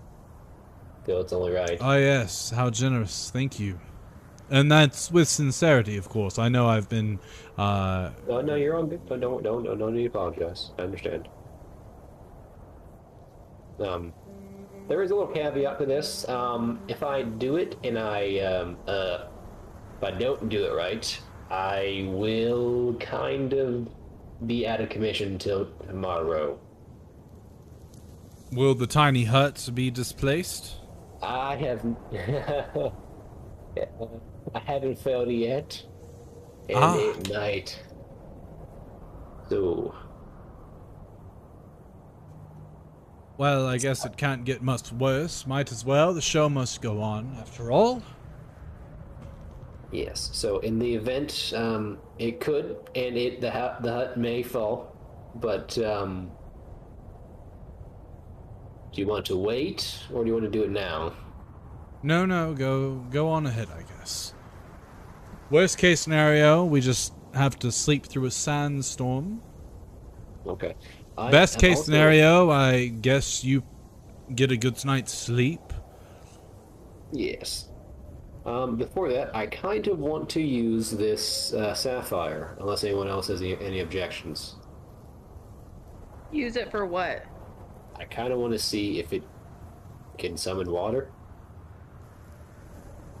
Okay. As long as it doesn't destroy it. I mean, you guys know, we need to take it to Nindarog, so. I mean, I don't have to use it. I'm just generally curious. I mean, if anything, it might summon him faster, to be honest. But he might hear it or something, but... Ah, yes, that would be great for you to summon him, not know you summoned him, pass the fuck out, the hut goes away, and now we're all sitting ducks. That'd be great. Yes. So, I will not do that then. I will. No. It's perfectly fine. I think we could manage. I think you... Okay, listen, I'll just put the gem away. Okay, I'll try that in the morning. I'm going to cast Contact Other Plane, Brady. Okay. While he's ritually casting that, Durgum looks to the rest of you. I would hate for the other questions to go to waste, so hopefully you all have something. Intelligence saving throw for Tolktir. And the DC's 15. Did it do it for me already, or no? Because I saw it roll something private, but I didn't see anything. I'm guessing no, not. it didn't. Okay. Let me just, intelligence save, you said? Correct. Okay. You make it.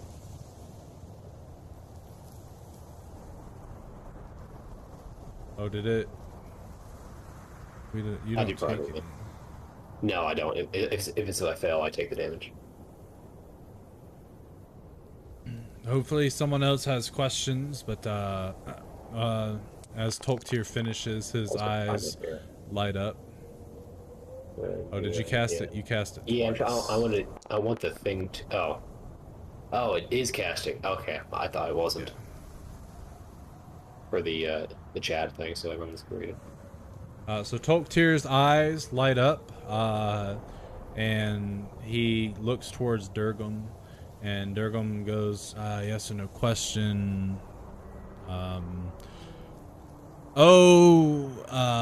Benevolent deity or creature on the other side, is there a way for me to time travel back to my own timeline?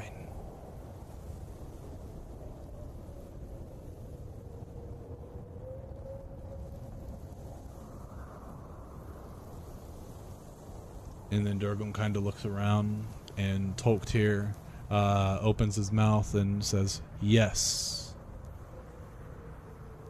Ah. Well, there's hope yet. There's no real way of asking it how to do it and understand what it is that I have to do with a yes, no, or maybe. So, does anyone else have questions that they would like to ask? Feel free. I got what I needed.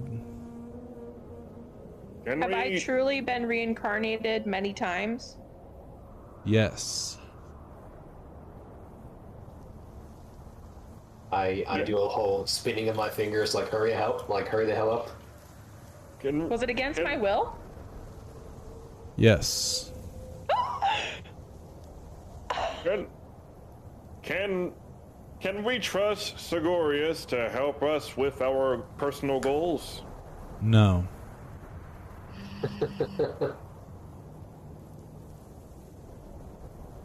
That's 4 questions. There's one more. My clan member is still alive? Maybe. Think. And then Tolktir's eyes go back to normal. Well, that was real. You truly were able to talk to something out there, huh? And it has this information. That's wild. Magic is very cool. Yes, it's just very... I guess now I do have another question, so if you would cast it again. Oh, I am all out of spell slots, or I am all tapped out for today. I do apologize. Then I guess first thing in the morning, I want to see if I can still learn magic. Okay, yeah, that'll be the next question we ask. Well, I am. It's kind of early, but I'm going to go to sleep. Oh, actually, no. I'm gonna turn in for the night. I'm gonna read my book. I'm gonna read that book as much as I can before I go to sleep. Okay. Yep. And I guess I don't have any spell slots left, so I can't record anything into my ring, can I? I guess the lower ones I can. If you have first level spells, you can put those in. Yeah, I can do that. I guess I'll summon Huzok, my little owl duder. Okay. Or no, my bat duder. And then I'm going to put in... We just need to figure out where we can put it on your sheet so that we know. I've been putting my journal entries. Oh, you're... Okay, cool. That works. Yeah. So yeah, just put it there. I'll just put the date next to it, like... Okay, that works. I think it adds up to 5 spell levels. I believe so, yes. Okay. I'll just put in.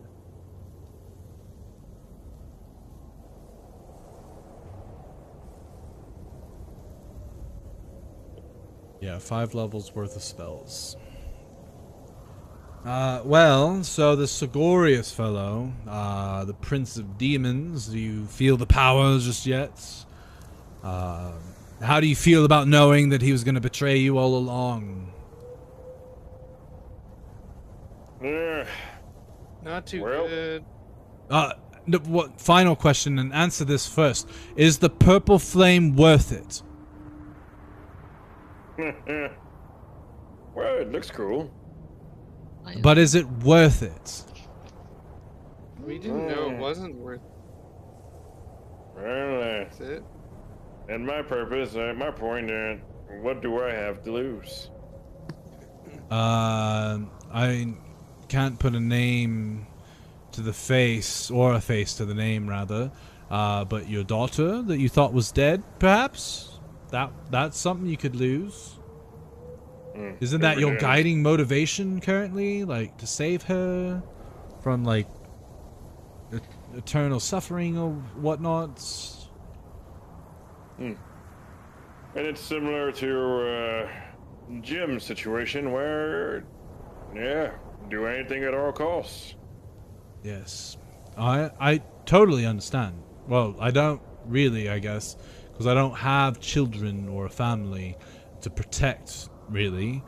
But I could see how the words of a demon lord, something that is great and powerful, could just, sweet honey. It attracts, makes you believe anything that they say. I definitely understand it. I apologize. Well, I don't apologize, actually. I didn't do anything. I wasn't there. Maybe I apologize for that. No, I don't know. I wouldn't have fit in that tomb anyway. But it is bad luck, I guess I'll say. But, hey, maybe you can get out of it somehow. Like, you didn't sign a contract or anything, did you? Well, that's devils. Never mind. Demons work differently. No, I do believe that you have been marked. Just like, if you could smell us... he did say that we were, like, marked anyways, so I don't think we really had a choice. We released them after all, so we would have been marked, quote unquote. And we released him under his will. He controlled us. So don't think that we released him.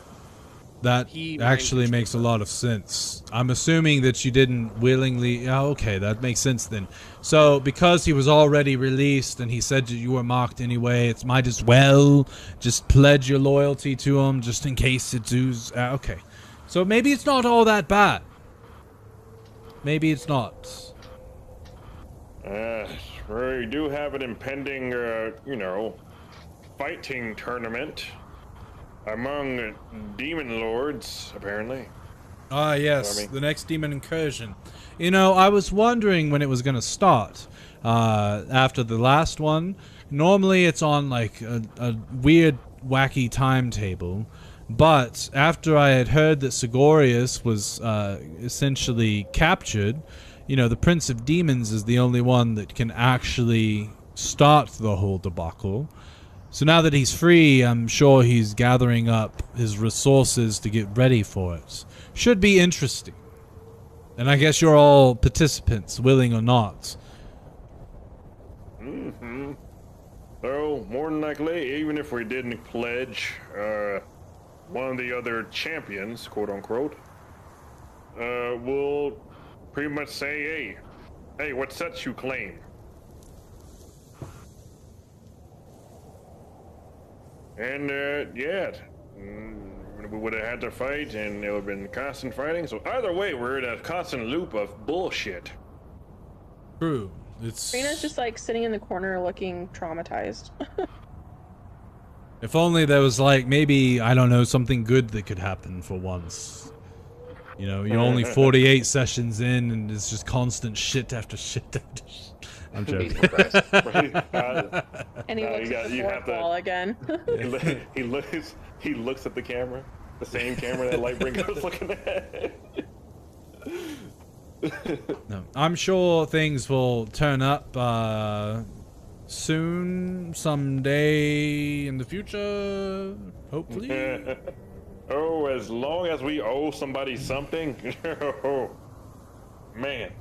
Well, I mean, you all are decently powerful, so I guess we just need to figure out how to carve your own path. I guess besides the ambitions you have for your various families and clans, what is it that you want in life? Have you ever taken a moment to think about that one? Lightbringer's smile fades immediately.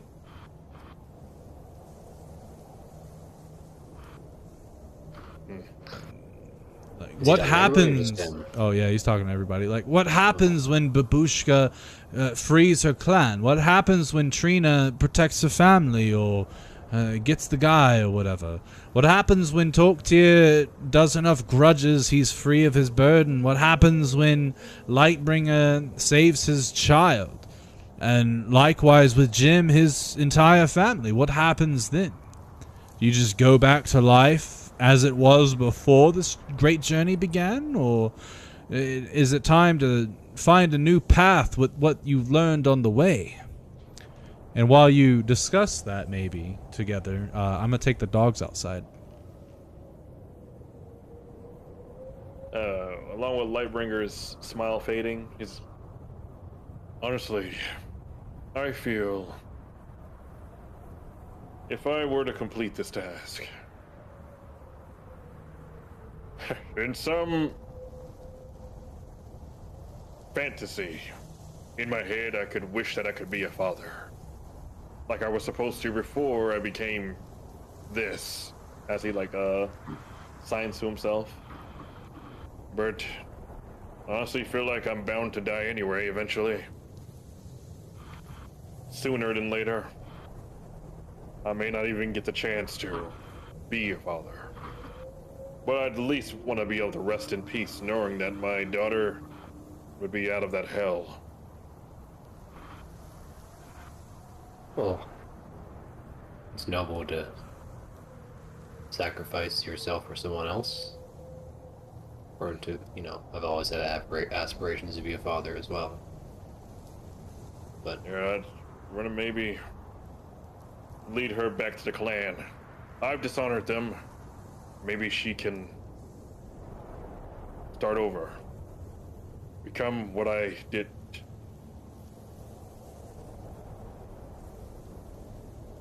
I don't know. I'm sure you'll Been thinking about it for a while, since finding out that I do have a daughter. All you can do is try. I say you'll get there, but there's never any guarantee in life or anything. But like, I honestly don't think I'll ever. I think I'll probably die on my. I don't really have an end to these grudges, so I doubt that I'll get to have kids. The firstborn of every family usually gets into this. Honestly, to be fair, you could ditch the entire thing. No, and then my family. In a manner of speaking. No. And my family and clan would be disgraced. No one has ever left.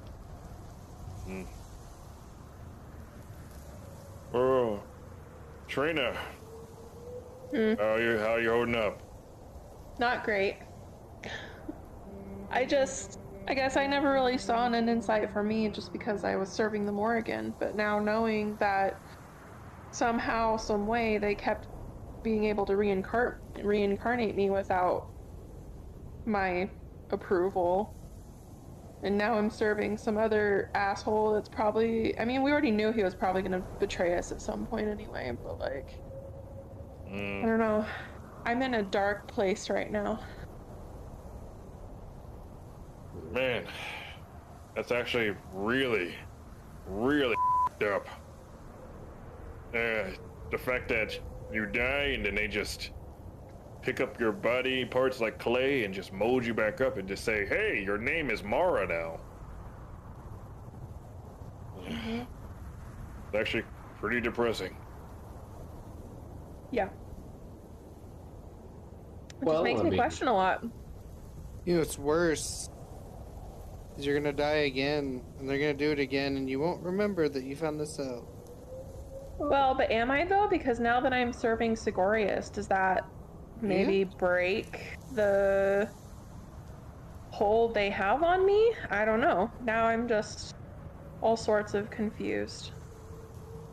My whole thought process with this is, are we truly torn from our former connections? I'm still able to do the same exact things I was able to do before this pledge. It's weird.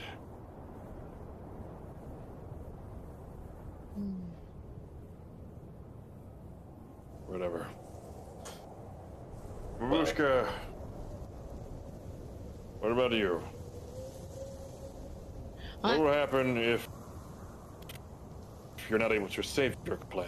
What will happen if you find out some dark truth about what's happened to your clan? Well, I don't know. We've all become pretty close, I guess, so I'll help you guys do your thing.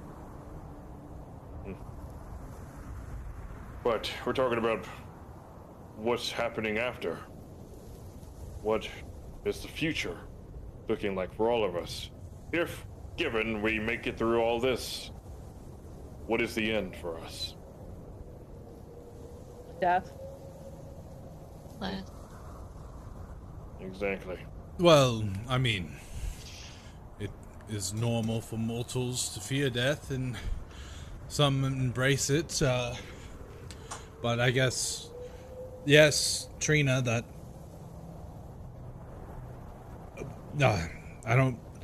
I don't have anything for that one. That's tough.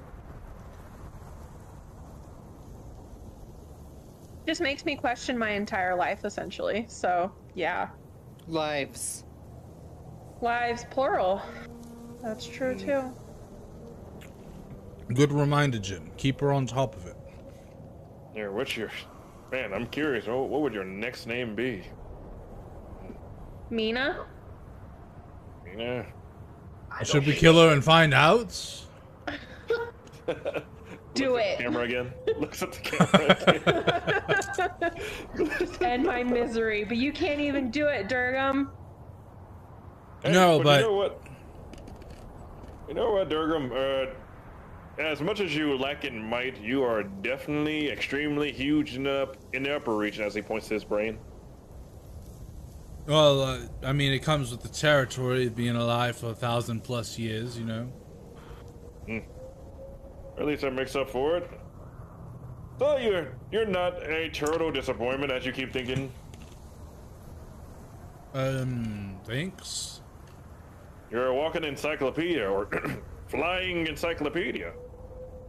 You're you know, that's actually hella useful. Extremely useful. He technically does walk too, so. Yes, and I prefer it when in desert areas controlled by a blue dragon. Little known fact, actually. Mm-hmm. Well, what about you, Jim? What's your end game if you are able to finally save your family? Well, it depends on how I'm able to save them. And if they accept me, which I totally plan on them never forgiving me for this. One, because of how Rusty May will probably portray me. Two, how long it took and what they had to go through. And probably their minds have been poisoned against me. Chances are I'm going to have to make, and already did make a deal with somebody that I'll have to serve them until eternity, but it'll be worth it. You know, thinking about Thorpe, sorry, Trina, for bringing him up. It has me curious on what he had planned. He was pretty sinister in his own, I don't know, weird way. And it's definitely good that you guys got me instead of the other one.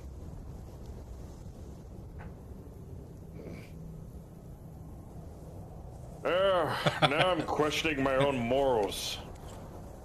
So it begins.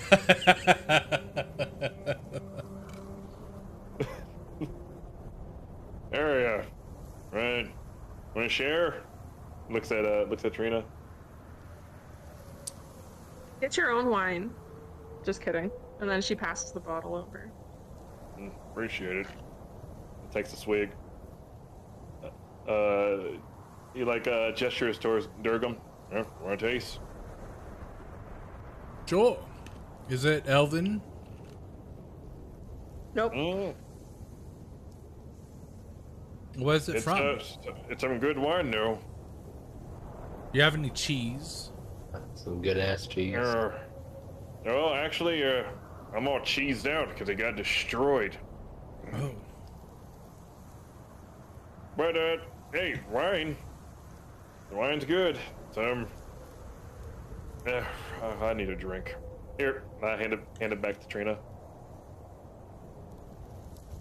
So as you guys are starting to drink yourselves, the sun starts to set, and you can't really see the sunset because of the sandstorm.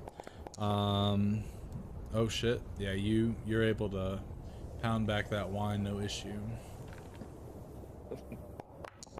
Oh, Brady, You get a my little book. tipsy. Yes.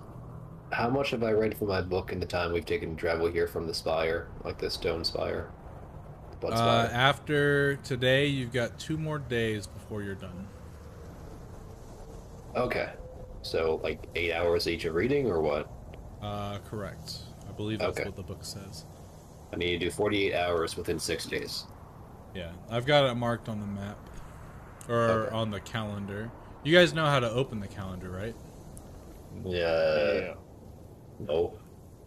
On the left-hand side, there should be like a little calendar-looking button, maybe? I see. Sequence database. Sequence It's right event. underneath, Oh, that calendar. yeah. Called Simple Calendar. Did it open? Yep. Hold on. I'm having trouble moving. That's things. But anyway, in there, I've been making notes on certain key events. If you're Tolk Tier 1... Oh, I didn't make it viewable. Whoops, let me do that. There.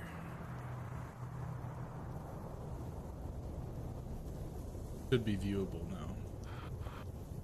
But anyway, I keep track of the sessions on there and other keynotes, like when you guys leveled up and stuff.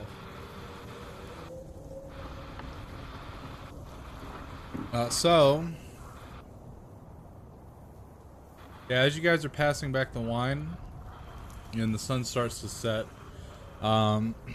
there's this shadowy sort of sphere that pops or begins to form outside of the hut, and then it shapes itself into this sort of greenish portal, and out steps your good old friend. Well, looks like you all made it out in one piece. That's awfully nice and good to hear. I decided to come back to see if you all had information on what exactly transpired down in that tomb to make it suddenly collapse. It's not often that that sort of thing happens. I do recall, while we was making our way down to the tomb and the tunnels that we had met in, some sort of, for lack of better terminology, some sort of shadowy mist leaving in a hurry from that tomb. I'm assuming that was you all's doing? Oh, we did some questionable things in there. Ah, interesting. Go ahead, I've got plenty of time to listen. Oh, well, so we end up, well, they end up getting possessed by a demon lord, and were compelled to release him from his prison. Interesting. And then, well, false promises were made, and we end up pledging to him, and... Interesting. And because of said pledge, the guardian of said tomb made the entire area collapse, and yeah, we're out here, and this is where we are until we make our move to the next location. Interesting indeed, honestly. So then that means that the myths that I had heard about a demon lord being trapped in this here tomb were true. What was the name of the said demon? Sigorius. Oh, so those legends is true too. Interesting.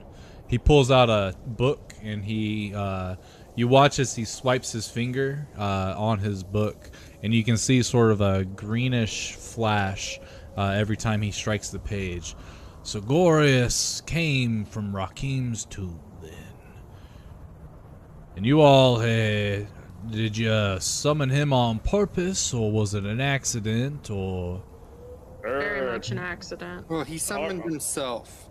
Yeah, on purpose for him, on accident by us because of weak minds. Well, Couldn't that get past his definitely compelling words. makes sense. You know, a lot of these...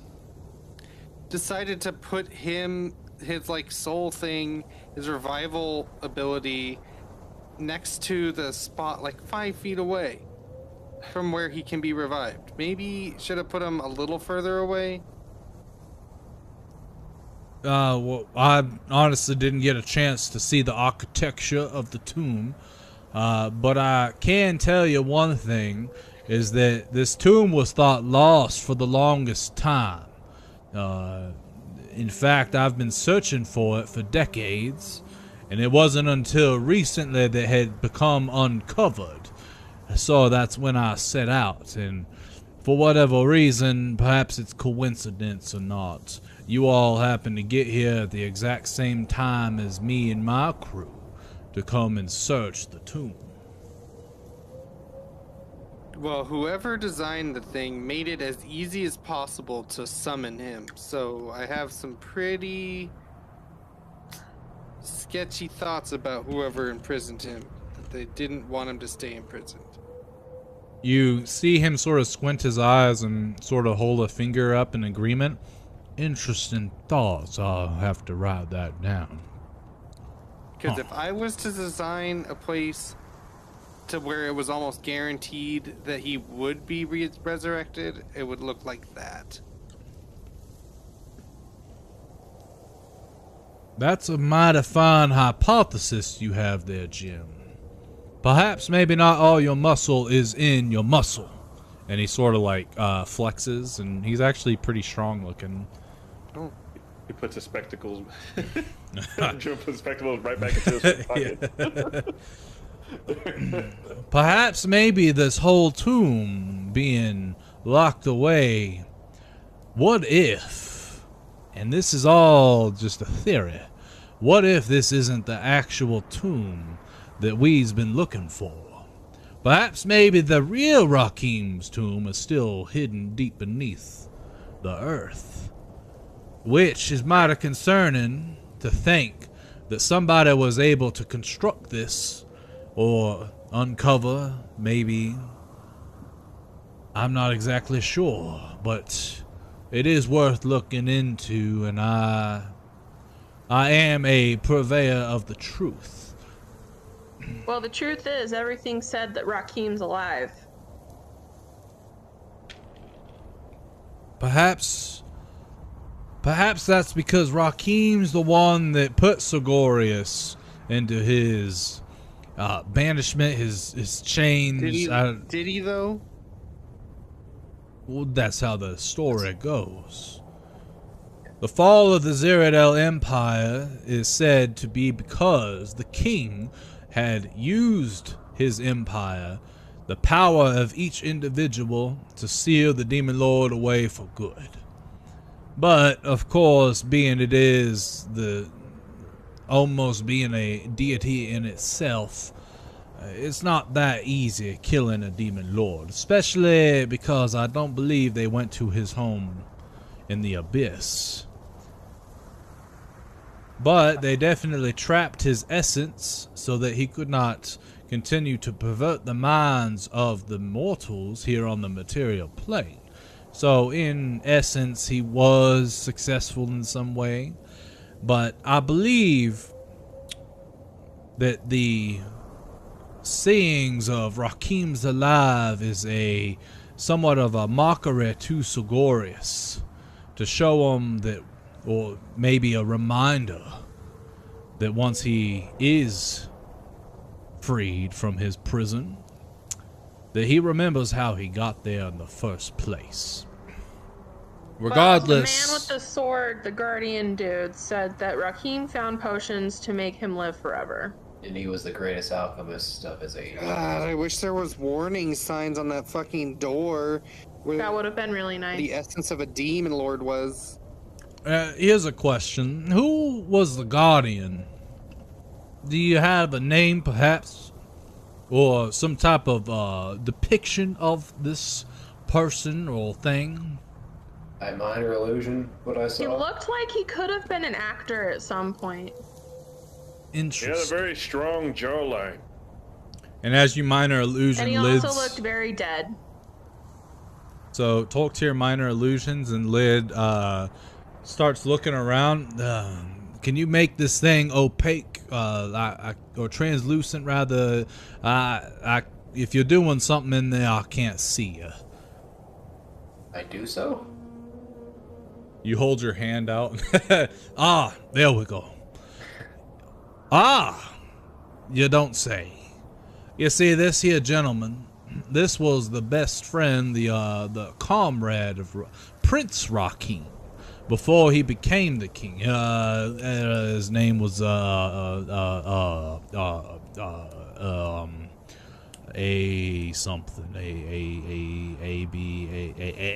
Only you were That's able what to it is. remember. Yeah, Abel was his name. But you see, the thing about Abel that I don't believe Rakim believed in is that Abel was also turned by Sigorius. At least that's what I've been able to uncover. Because of that, Abel's soul has been corrupted, and the fact that he is actually the, and he does air quotes, the guardian of this tomb, tells me that this is in fact not King Rakim's tomb. This whole thing was set up by somebody else. Somebody found where Sigorius was imprisoned, and they moved him somewhere else.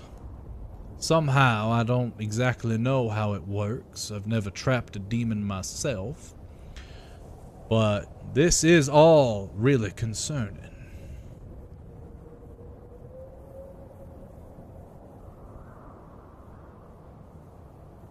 Well then.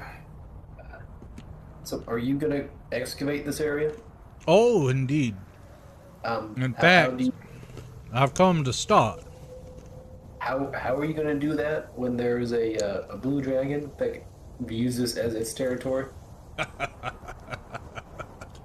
I'm not worried about no Ninderog. Sure. I've tussled with Ninderog in the past, and at his old age, he's not going to be able to keep up with what type of powers I have at my disposal now. Oh, so you could kill him. Well, I mean, I'm sure if I had to, I could, but I don't really like taking the life away from creatures. I would rather, I guess, for lack of a better term, birth it back into them. What about his son and him at the same time? Perhaps, maybe. I mean, don't get me wrong. I'm sure 1v1 I could do it, but I don't fight alone. Okay. Well, anyway. Perhaps you remember my my group, my comrades. Those are only a few that I had chosen to bring with me on this fine expedition. I have many more at my disposal. Comes with the territory of studying the dead. So, I pull out the sapphire. Do you know what you would want with this? Again, can you make it translucent, boy? I can't see what you've got there. I put my hand behind it. Oh, that's rather large. That's the biggest gem I've ever done seen. But does it? May I touch it, or perhaps hold it? It makes water.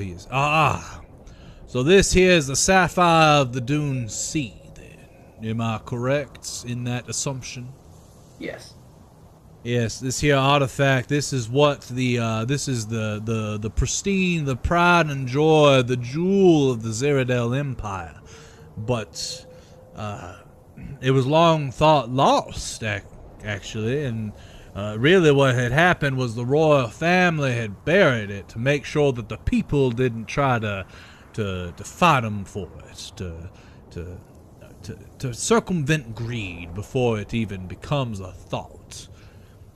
Not many people of the Zeridel Empire knew of its existence, and even more so, the royal family themselves. Only a few of them even knew of it, let alone knew its location. So giving this to Nindera, would that be a good thing or a bad thing? It's hard to say. In all honesty, Ninderog has been quite dormant in these past few years. I don't believe that Krago sings songs of his of the times when he would come and he would pick on them anymore, because I believe that most of that generation's been wiped out. So the stories haven't been passed down, it seems, to the next generation.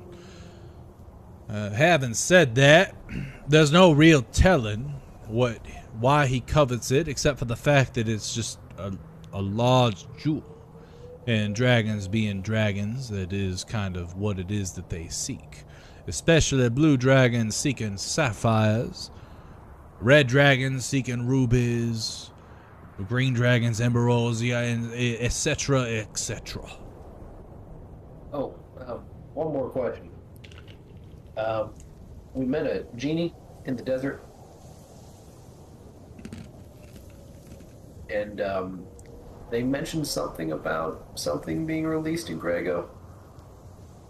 Yes, I felt that. The Mad Mummy King has been resurrected.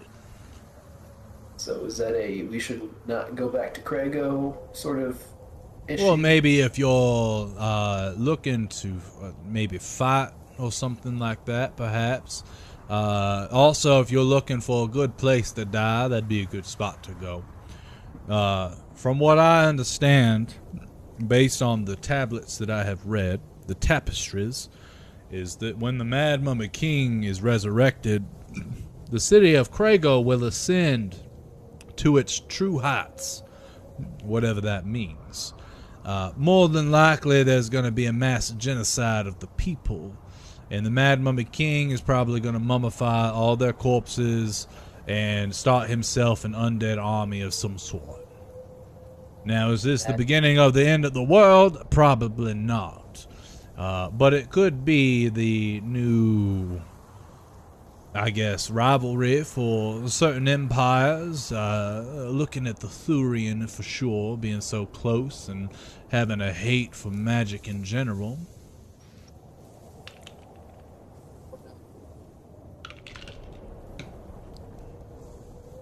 Was someone about to say something? Because I think you cut out. I think what it's Mad Mummy King. It's not any like it's not Rakim, is it? No. Rakim.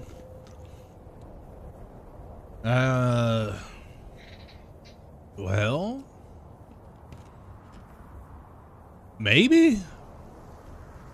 I doubt it though. Rakim, being the alchemist that he was, if he truly did find the elixir to immortality, I don't believe he possessed any magic himself. And the Mad Mummy King is said to be one of the greater wizards of the time. Well, at least of the time that he came from. I'm almost certain there are others that are far stronger. But still a threat to keep in mind, that's for sure. I highly doubt it's Rakim, but it could be. Thank you for the info. Seems like you'll be here busy with this for a while, huh? And I guess it really all depends on what these old bones can muster.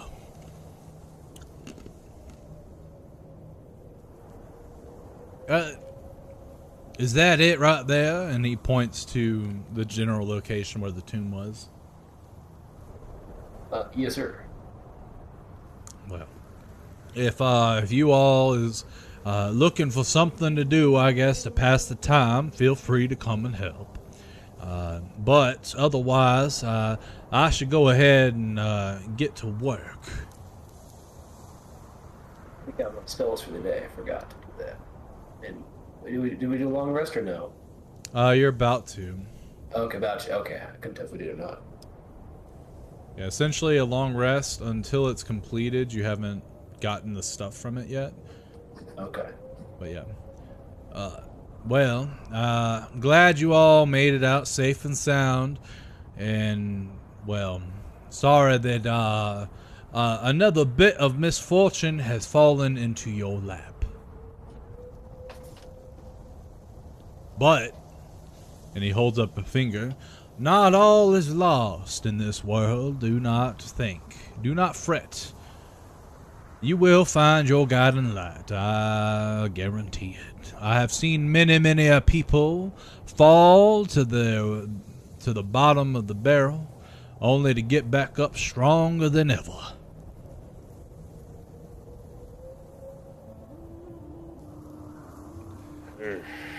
Yeah, well, hope you're right. I feel like by a guiding light here, I feel like it'll be a literal guiding light that will lead us to more bullshit. But like, wishful thinking, right? I guess. Well, I'll be off now. You all try to stay out of trouble. And, when you're ready, Lightbringer, go ahead and let me know and we'll figure out a way to get you into the Shadowfell. Save your daughter. Aye, aye, Captain. He begins walking away towards the caved-in crypt.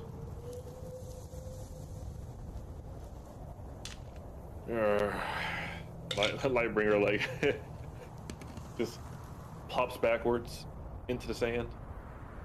This sucks. Well, he seemed like a nice fellow. Oh, he's pretty decent. A little off-putting, though. But we also can't trust him either. Hey. That's fair. I can't get a read on him if he's being, truthful or not, or what his true goals are. He is a necromancer, so whatever he does could be relatively dark. And as you say that, there's this green flash that you see coming from where the tomb is. And you see this aura that surrounds probably 100-foot area. And in the center of it, you see Lid there with his warhammer up in the air. And you can see the... Let me show you his warhammer again. You can see from the mouth of each end, those little skulls, you see a bunch of orbs, green orbs of light, flowing out of it, digging themselves into the sand. And after a moment or two, you see bones start to sprout and pop out of the sand. Various sizes, some of them really large to the point of huge, some of them really small, about the size of a halfling. But they just keep pouring from the sand. And as they're risen, at the end of it, there's probably 100 or so. And they all start walking towards where the tomb was, and they start digging. And Lid just stands there and watches. See? That's... Yes, that's absolutely terrifying. 100 or so, that's a lot. And they're all various sizes. That one looks like an ogre, perhaps. A minotaur? Looks like some maybe human to dwarf halfling. There's a lot there. And he's just controlling them all. They're all just mindlessly digging. I'd feel it'll be better to... He seems reasonable enough. Perhaps it's good to keep him on our side. Obviously. But, I mean... I don't know. I don't trust anybody who has a lot of power now. God damn it.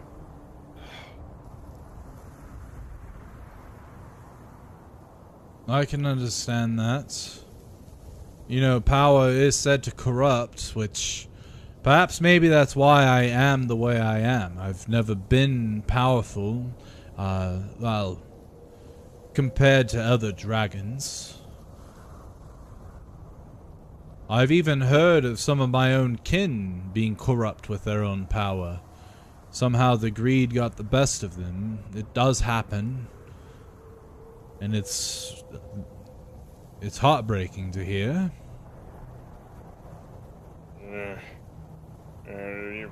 Given what you're saying about the other dragons, like Nindirog and all the rest of them, they just sound like they're dicks. All of them. Yes, Kind of, I agree. How do you deal with that kind of, pressure? He holds up air quotes. Well, I guess you have to make friends with those that aren't in power, and then take it for your own, or make your own somehow. I don't really know. But it's difficult, especially in established, communities and empires all about.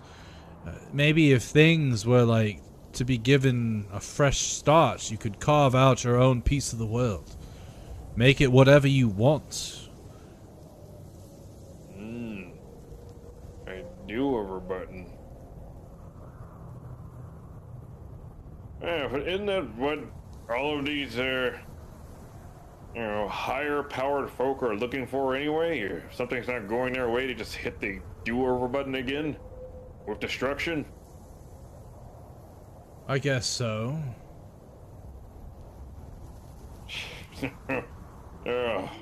What are we anyway?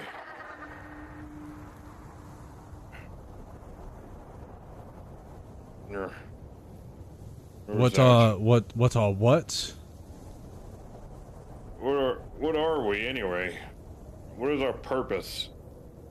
What's our point other than to be fodder for all these higher powers to take advantage of and kill?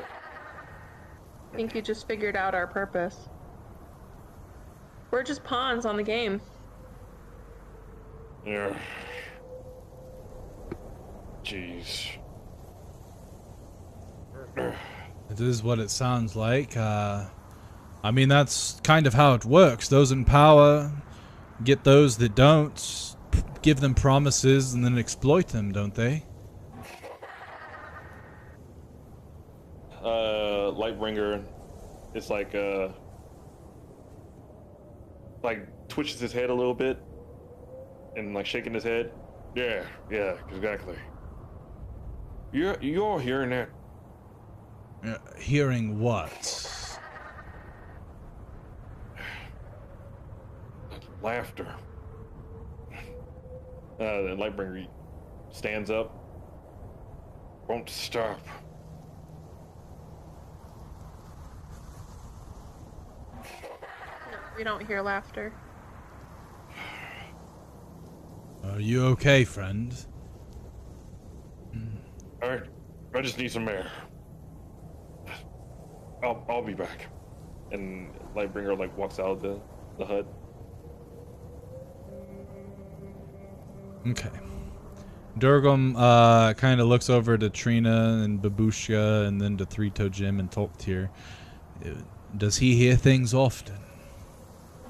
Yeah, he's crazy. Ah. Sometimes. I'm going to sleep. I am too. It's been a long day. Good night, you all. I guess I'll stay up and keep watch.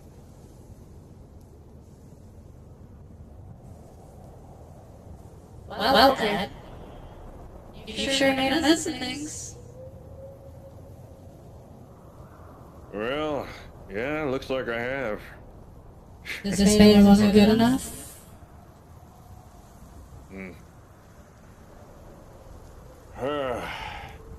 Hey, I guess it is what it is. I'm doing what I can. I'm gonna get you out, whether you want to or not.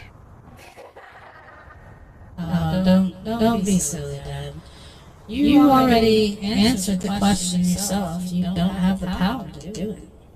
You might as well just give up. Even if you did save me, what do you think's gonna happen? You abandoned me. You left me for dead. You left Mom for dead. You don't even remember her name. So, I don't know. Maybe you should. Man. Maybe you should have stayed in that tomb. Maybe. I should have. But no. I wouldn't be this far if I were just give up that easily. I wouldn't be alive now if it was me being weak. I'm gonna find a way to get you out. And after that, who knows where fate takes me. Well, you might not want to hear it, but I guess I'll say it anyway. If you think that is a sign of weakness, I don't know. Serving some dark entity hoping that they fulfill a promise to you sounds pretty weak to me. But you go ahead and mull that over in your own thoughts. Maybe it'll work out. But I doubt it. You don't seem that good of a fighter anyway. I think I can take you.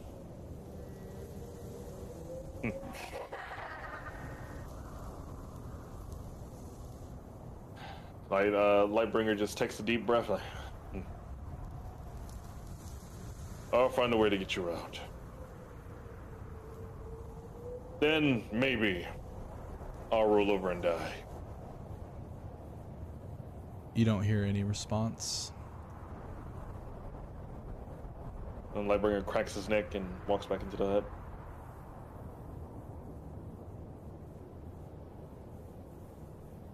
That last laugh, all of you heard, by the way. Oh? The ones before that, the soundboard, oh, so cool. It only sent to Kevin. That was great. Oh.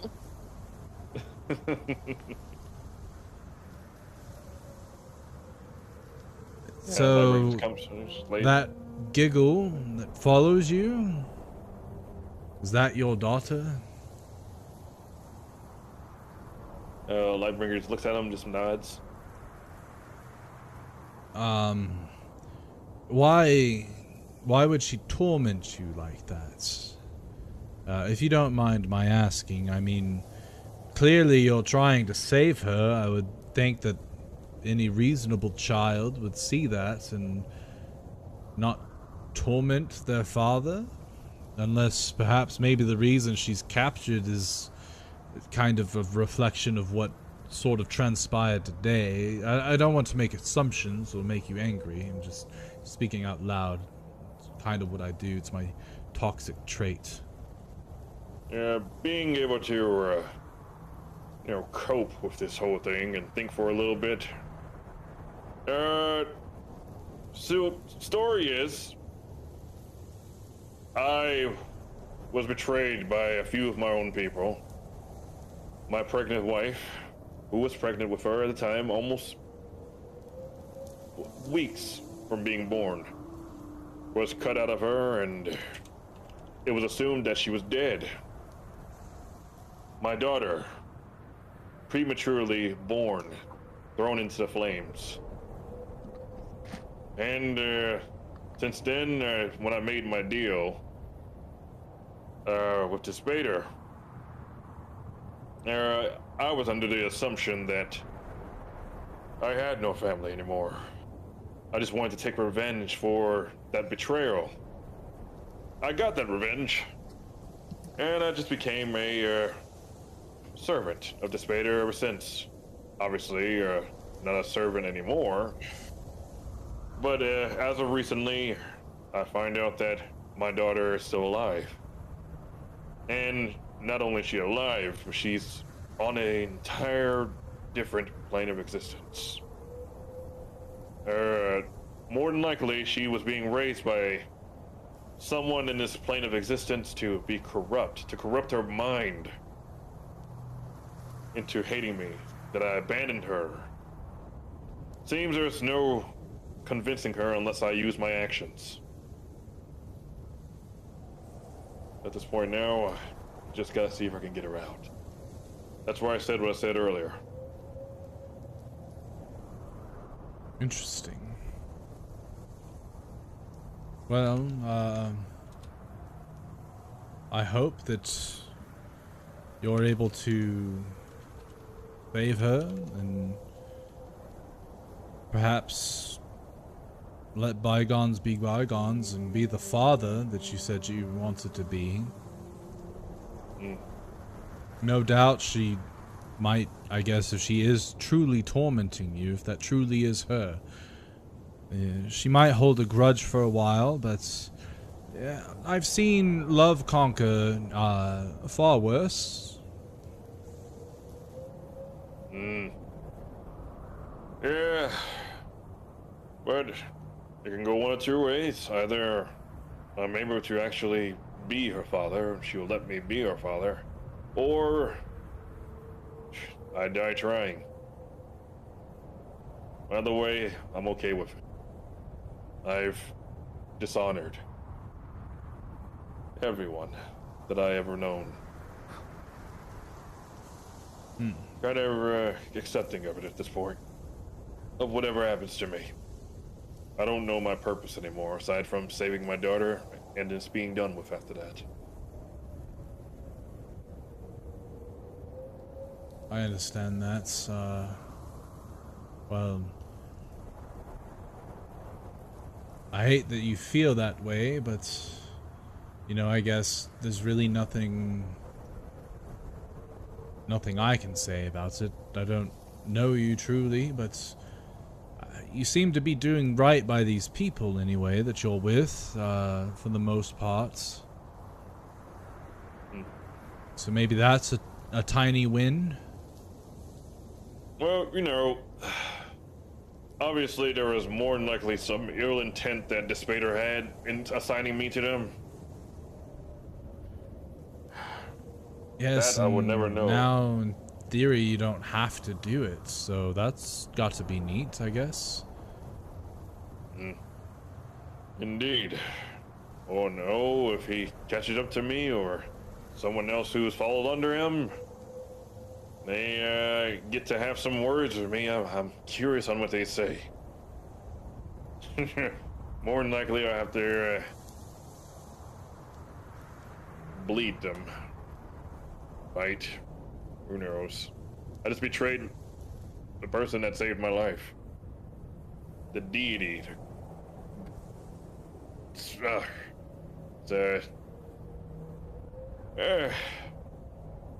Whatever.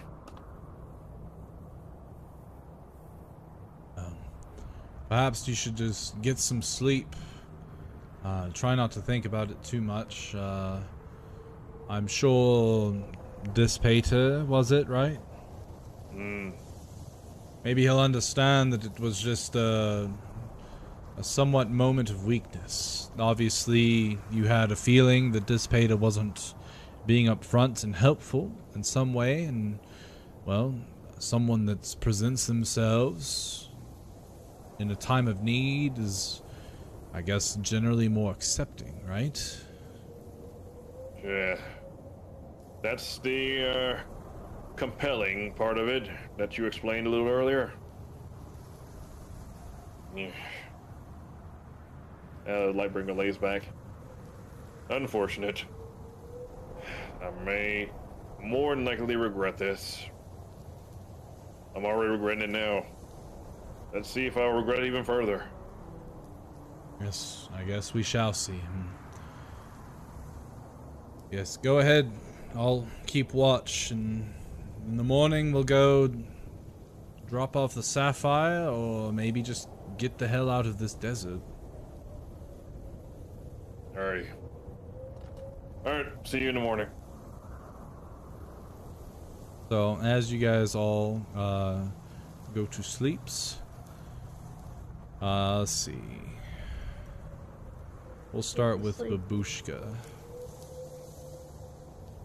Babushka, in your dreams, you see yourself as, you know, a tiny little girl from many years back. And yeah, everybody go ahead and do your long rest stuff as well. And you're with your clan, and, you know, you're learning your craft. You're learning how to forge. You're learning how to make armor, weapons. You're learning how to crochet, which ends up being your favorite. And as you wake up the next day in your dream, you go outside and you see everything covered in a purple flame. And in the center of the town, you see one of your mentors, one of your teachers. Looks like they were in some sort of battle. You're not exactly sure. They're wearing their armor, they've got their weapon, and you can see that they're bleeding. And as you go up to them, as you try to figure out what's happening, they turn to you and they look upon you in this with this face of horror. and they drop and start to back up. No, no, get away, please, please. We mean no harm. We're so sorry. We're so sorry.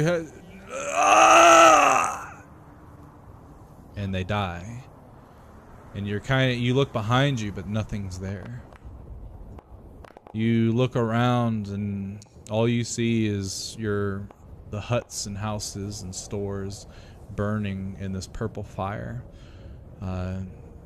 You notice a large puddle of water and a couple buckets where obviously someone was trying to put out the fire, and you go over there, and when you look, all you see is your visage with these great demonic horns on your forehead, these wings on your back, and this purple aura that surrounds you. And sort of lingering behind you, you see the shadow of Sigorius as he's laughing.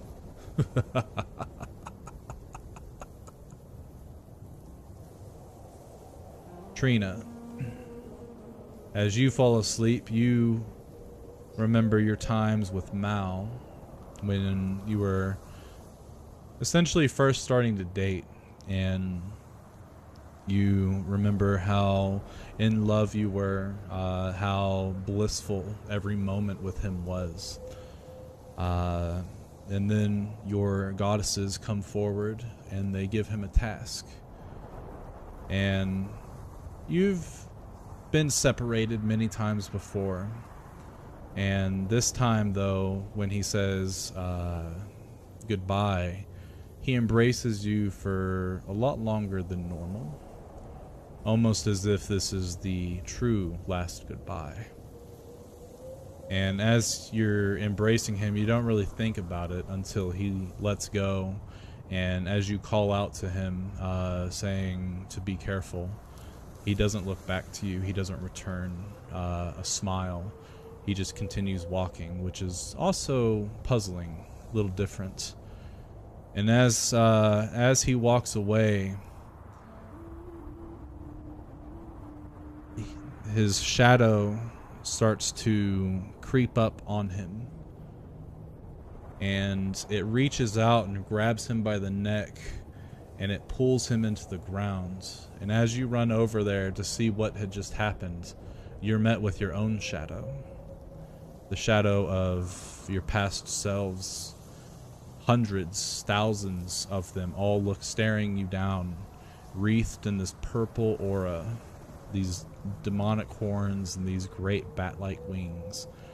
And they all have this burning purple ember in their eyes. They all start to laugh at you and tell you that it's your fault. You're the reason that he's lost. And they just keep laughing at you until you turn around and run away, and your goddesses are there laughing at you as well as you run away from them into a dark void. And when you finally get away from the laughter, you look around and realize that there's nothing there. Just dark emptiness. Cool. Lightbringer, your dreams are the same as almost every night. You see your people coming in to your home, cutting out your baby from your wife's womb, but you can't see her face. You still can't see her face. And then this one's a little different, though, because it's not your people that are cutting out your baby. It's you, wreathed in this purple flame, this purple aura, with these demonic horns and these bat-like wings. And as they cut out your baby, and as you realize that the people holding you back are images of yourself in the same visage, they all look at you and start laughing, saying, "You should have just said no." And then you watch as they slay your daughter, and then they bring her back, and then they slay her again, and they bring her back, and they slay her again. And all the while they're laughing at you, saying, "This is what's going to happen because of what you've done." and you have no one to blame but yourself. No. He's muttering that in his sleep. And Jim, your dream is one of you finally returning home. You have the head of Rusty May in your hands. But when you get back, no one's there. Your family's not there. There's no brewery left. The people of Moston are tired. They're beat. And they all just kind of glare at you. And you try to wonder what could have happened. What is this? What's going on? And eventually one of them tell you that your family relocated because of what you've done. And they tell you exactly where, and somehow you end up being there, teleporting or whatever in your dream. And you come to find out that you see Rusty May sitting with your children all around a dinner table. And you see them enjoying a lovely meal. And when you approach, all the children look at you. They point and they scream. And as you look into your hand, you see the head of your wife. You can't see her face, but you can see that it's her hair. You know it's the shape of your wife. And you realize that somehow you've been tricked into taking her instead of Rusty May. You drop it and try to explain yourself, but your kids aren't having it. And Rusty May is there cackling at you. And eventually, instead of cries, your children start to cackle and laugh at you. And as you've got your face in your hands and you're sobbing, you look up to try to apologize again. And you see all of them wreathed in this purple flame with these demonic horns and these bat-like wings, saying, "It's your fault, you killed her, you killed us." And they keep repeating that until finally all of you wake up. Tolktir, you don't have a bad dream. You slept like a baby. As you guys wake up, Durgam is kind of like in the corner. His arms are crossed, and wow, what an eventful set of dreams you all had. I don't believe I've ever heard so much sound come from the mouths of sleeping folk before. Are all of you okay? Good.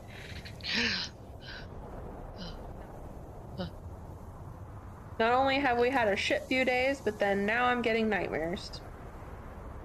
Ah.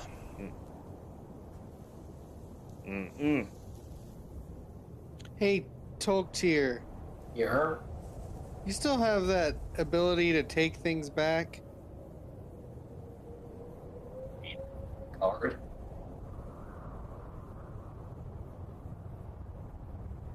I didn't hear what you said. You Jeff. mean the card? Yeah. I still have this, yeah.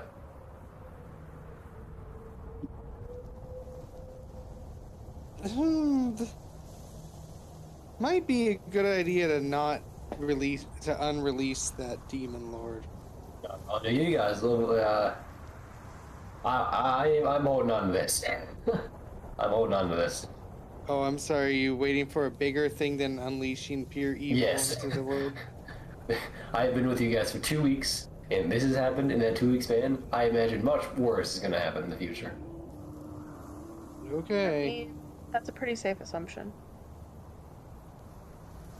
Oh, Durgam, by the way, you know that deck of many things we spoke about before?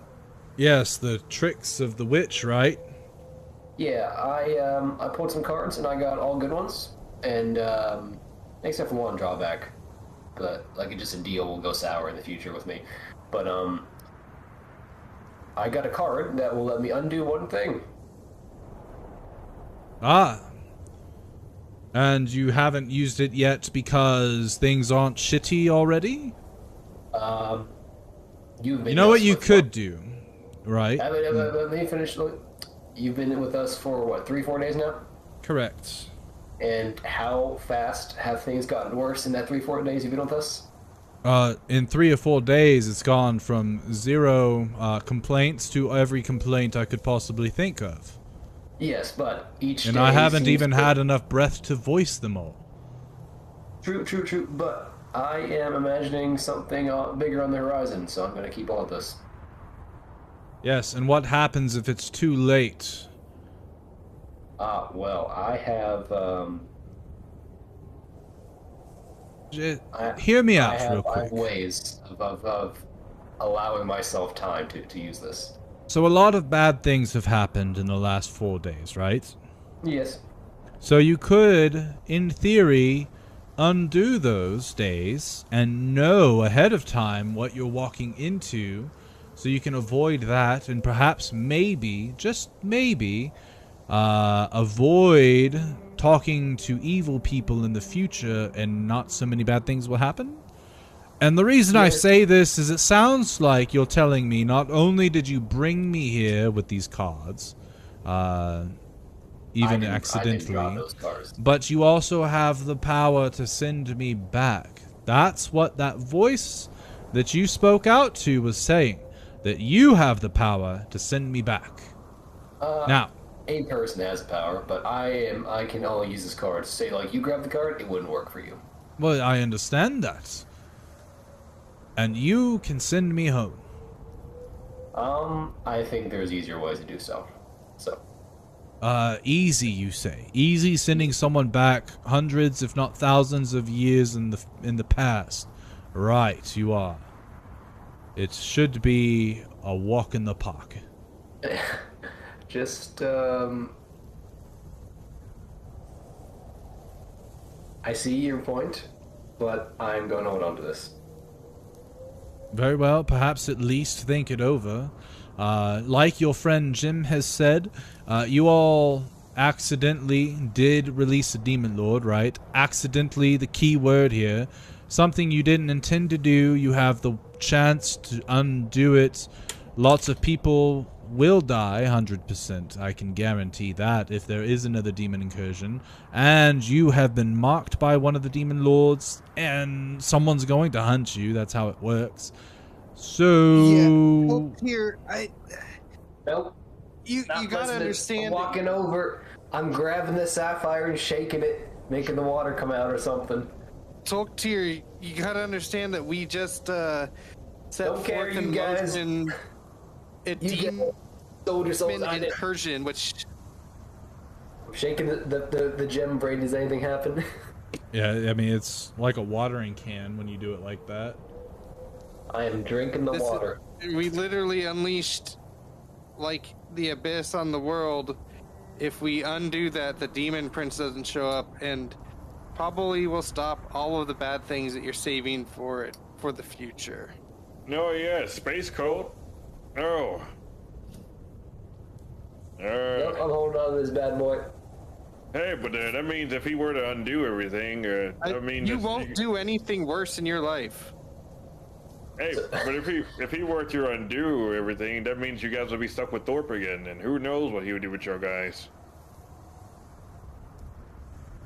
Well, and this is my 2 cents, right? You used the cards before, and they didn't give you exactly what you wanted.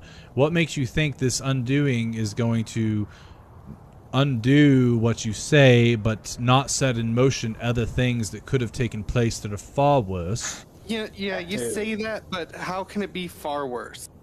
Well, I don't know. I don't know. I literally can't think of anything that we could do worse, or that could happen worse. There's nothing that could be worse. And here's the fun part, and as time goes on, if you do realize, oh shit, that was the worst thing that's ever happened, let's undo it, you might forget some details, and they slip through whatever the magics of the card are, and they don't truly unravel. You know? Just a thought, but... The last couple minutes I've just been holding the water, the sapphire at arm's length, and just dumping out water. Jim, dude, what the fuck is your problem? Are you not listening? No, I'm not using this, and you're not going to sway me, so, changing subject. Why? Did I not just say you're not going to sway me? I'm not talking about this anymore. So Why? anyway, let's keep okay, going. so Nope. I'm gonna say that everything bad that happens because of this is on you. Nope, you're not gonna absolve yourself of anything like that. Nope, not doing that. You could have reversed it right now. I can make you not be alive right now and not be born. Stop it. Well, you're not going to. So, because apparently you want to save it for something else. Yes. There is nothing worse that we will ever do, or any. We just started the apocalypse, so. Yeah. No. There is He's literally not wrong. nothing worse that we could do. Yes, and if I've read books about the apocalypse, and I have, no one will survive it. It's pretty bad. We But summoned regardless. the demon prince who's starting the demon incursion, which apparently leveled the entire world. Thousands of years ago before, apparently. And you gotta save it for something bad. Anyway, I mean, I dwarves don't are even known know. for their stubbornness, so perhaps maybe eventually he'll get to him, but he seems to be a firm Can you, stance, a give firm me norm. something? Nope. You just being a little dick like that? What's going on? Listen here, you passive-aggressive little twerp. No, God, what did I aggressive. say? Full aggressive. Oh. Listen, we're not doing this again. Right, so This isn't just about hypothetically- my family. This is about the whole, world, man.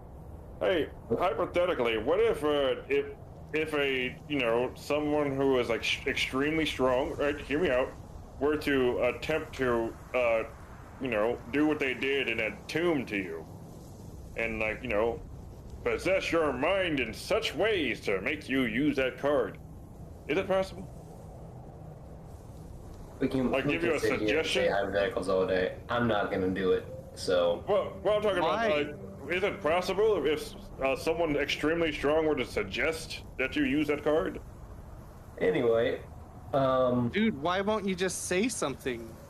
I am not beholden to peer pressure, and I'm not gonna. It's not admit- peer pressure, man. I'm just curious. What Lid do you walks think? over and he knocks his warhammer. Excuse me, are you all awake? I hear voices. Your voices, yep, voices. I'm hearing Excellent. voices too. Things have been a little slow over the course of the night, so I'm summoning a little something bigger, but I didn't want to wake you and have you fearing. So don't mind the noise now. And he walks away, and you guys are all like, what?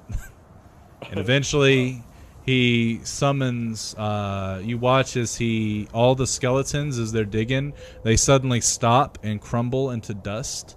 And you watch as he does the same thing. He puts his warhammer in the air, and you see this large orb come from his warhammer and seep into the ground. And as that happens, the very ground begins to shake. And eventually, bursting from the depths of the sand, is this giant gray worm. Bits of its flesh are rotted away. You can see portions of its skeleton. You can see the acid dripping from the various openings that it has. And as it cries out, Lid points and it begins to burrow, making a very large tunneling system down to the tomb. And Lid starts to walk, and he does turn around and go, well, if you care to join me, go ahead. Perhaps maybe we can find some other things now that them creatures is gone. I'm gonna go with Lid. And on that note, I'm gonna run towards the entrance while keeping the sapphire on the entire time. Yeah, Lightbringer looks at that imaginary camera again and smiles. And then gets up and walks off. I don't remember the last thing I said, but Jim's definitely not done talking to Tolktier about this. Which makes sense, yes. And that is where we will end our session tonight.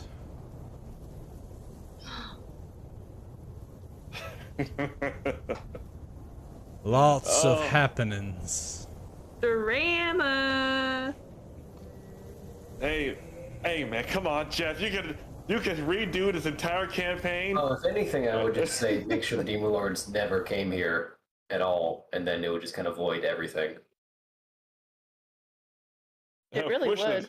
I wish the Demon Lords never No, existed. dude, all you had to do is say, I wish we didn't undo or didn't resurrect this Demon Lord, and then... No, I would make it so that they never came to this plane ever. And then... Oh, you would reset the entire timeline for like 5,000 years? We wouldn't be playing, yeah, because it wouldn't make sense, because I have a hunch that... Oh, we'd be playing. It would just be a new campaign. Yeah, I'm not doing that shit again. I'm not restarting for like a third or fourth time. Come on, man. No. We'll start at level 13. You could just stop this one, like right now. I'm tired of restarting every year and a half. Bro, what if the irony would be if he were to like restart everything and then like we make new characters and go on this quest again, and then all of a sudden we get more cards and he gets that card again, we gotta reset again. Yeah. I just want to play the game. Oh, come on. I need to make a Mina. No. I'm just trying you don't have to ask for the campaign to end. You can undo what we did the day before. That doesn't make any sense to me, though. Or Tolktir, why he would just stop there, because he has a hunch that the Demon Lords... He's getting more hunch that the Demon Lords caused his people to die. Or, like, caused a lot of the homes to get wiped out, so he'd probably try and do that. But he's not going to. Until, like, he needs, like, a last resort sort of thing. Boy, is Jim not gonna let up on this. Oh, he's just gonna not listen and be annoyed the entire time. There's literally Jim is like a dog with a bone. This is literally like a Disney Pixar moment. I mean, you sure you don't want to... No. Think about it. He's gonna fucking die with this thing on, like, without being used for sure. Yo, he's like, y'all gonna get reincarnated by a freaking lid, and he's still gonna be pissed around. Like, man, you sure you don't want to? I feel like the guy from Up, and then the little kid just asked me questions. I'm like, no. Hey, do this really smart thing that would save like thousands upon thousands upon thousands of lives. No, because I don't want to, because I'm a dwarf. Basically. That's literally what we're dealing with here. Yeah, but like it would make more sense to making sure they never came here in the first place, like voiding all of this. But I'm not going to do that. He's like, yeah, Tokyo's going to ponder on it, but in his own way. But that's so dangerous. It's so simple to stop it from re-happening. Oh shit, I'm not muted. Also, I want to get to level 20 with my wizard, and I'm not taking any chances to stop that. Oh, that shit ain't happening. Yeah, I mean... I promise you that will not happen. Well, Most I'm likely. getting closer. I'm not starting a new campaign again. This is the highest level that I think we've been to. Right, Brady? Yeah. Correct. Yeah. Yeah. So I'm pretty impressed with our progress you so play far. more dangerous enemies and you die. More often. Unlike dealing with the freaking trying to find like a gauntlet. Yeah, gauntlet and going for a gauntlet. Start playing against people that know power word kill and just say, "Oh, you're a wizard with low health. You're dead." Whoops. Yeah, like exactly what happened with this session. I was like, all right, I was about to go in, get turned into a frog. Oh man, that was so funny. Bullshit. Are you with me right now? I swear I was salty as hell. Like, it was either you or Jim gets turned into a frog. I felt like, obviously, since Lightbringer was right there, Tolktir would just be like, "Hey, buddy, why don't you just find a lily pad and bounce or hop on out of here?" If he didn't teleport, I was gonna run in and punch him and turn him back into Lightbringer. Yeah, that's the shitty part about like me needing like multiple turns to set up for shit. Yeah, true. That's Setup characters hilarious. are hard. But after yeah, the those ghosts were dope. I didn't expect 2 people to get possessed. Yeah, but None my of dumb us- stats, charisma. Yeah, we got bad charisma. It shows. If you're not expecting that, you gotta look at our Charisma. stats, boy. Yeah, I have good charisma, but like, yeah, I got turned into a frog. I got turned. I just see you pouting. I got turned into a frog. I got turned into a frog. God damn it! I'm like, all right, I'm gonna cast hex on it. I mean, it's probably like the least worst, one of the least worst things you could have been turned into. What else is on the list, Brady? Like a Anything cricket. that was level 0? Yeah. Yeah, it could have been a bug or something. You could have been like a spider or a cockroach. Oh, that would have been kind of funny. I'm always a fan of the turtle. God damn Yeah, it. turtles are great, but I wanted to Different, yeah. give them a reason to do something wonky. Teleporting. I'm playing a bullywug in the campaign that my friend's running now. Ooh. So I'm a frog. And I talk with the Louisiana accent. Is it anything you're- like your one from Kevin's session or? No. Not even close. Everybody behind me! I am your leader. I am your leader. When I Big wish I Dan could have played looks him around. more. He's great. No, he's a spore druid. Oh, nice. He's a, I love gas the ball. thought. I love the thought of the spore druid.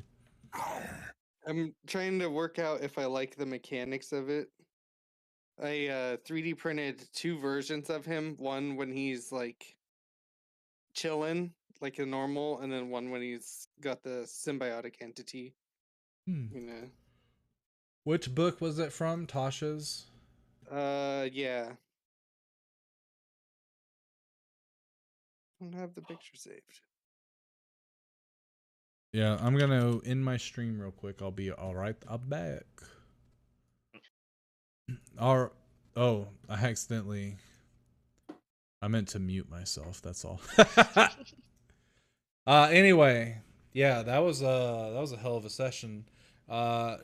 Didn't expect 2 people. I expected someone to get possessed eventually, but I didn't expect the wizard to get possessed, which then took another character out of the thing, and then another character gets possessed. So now it's literally 2 versus, a bunch of stuff.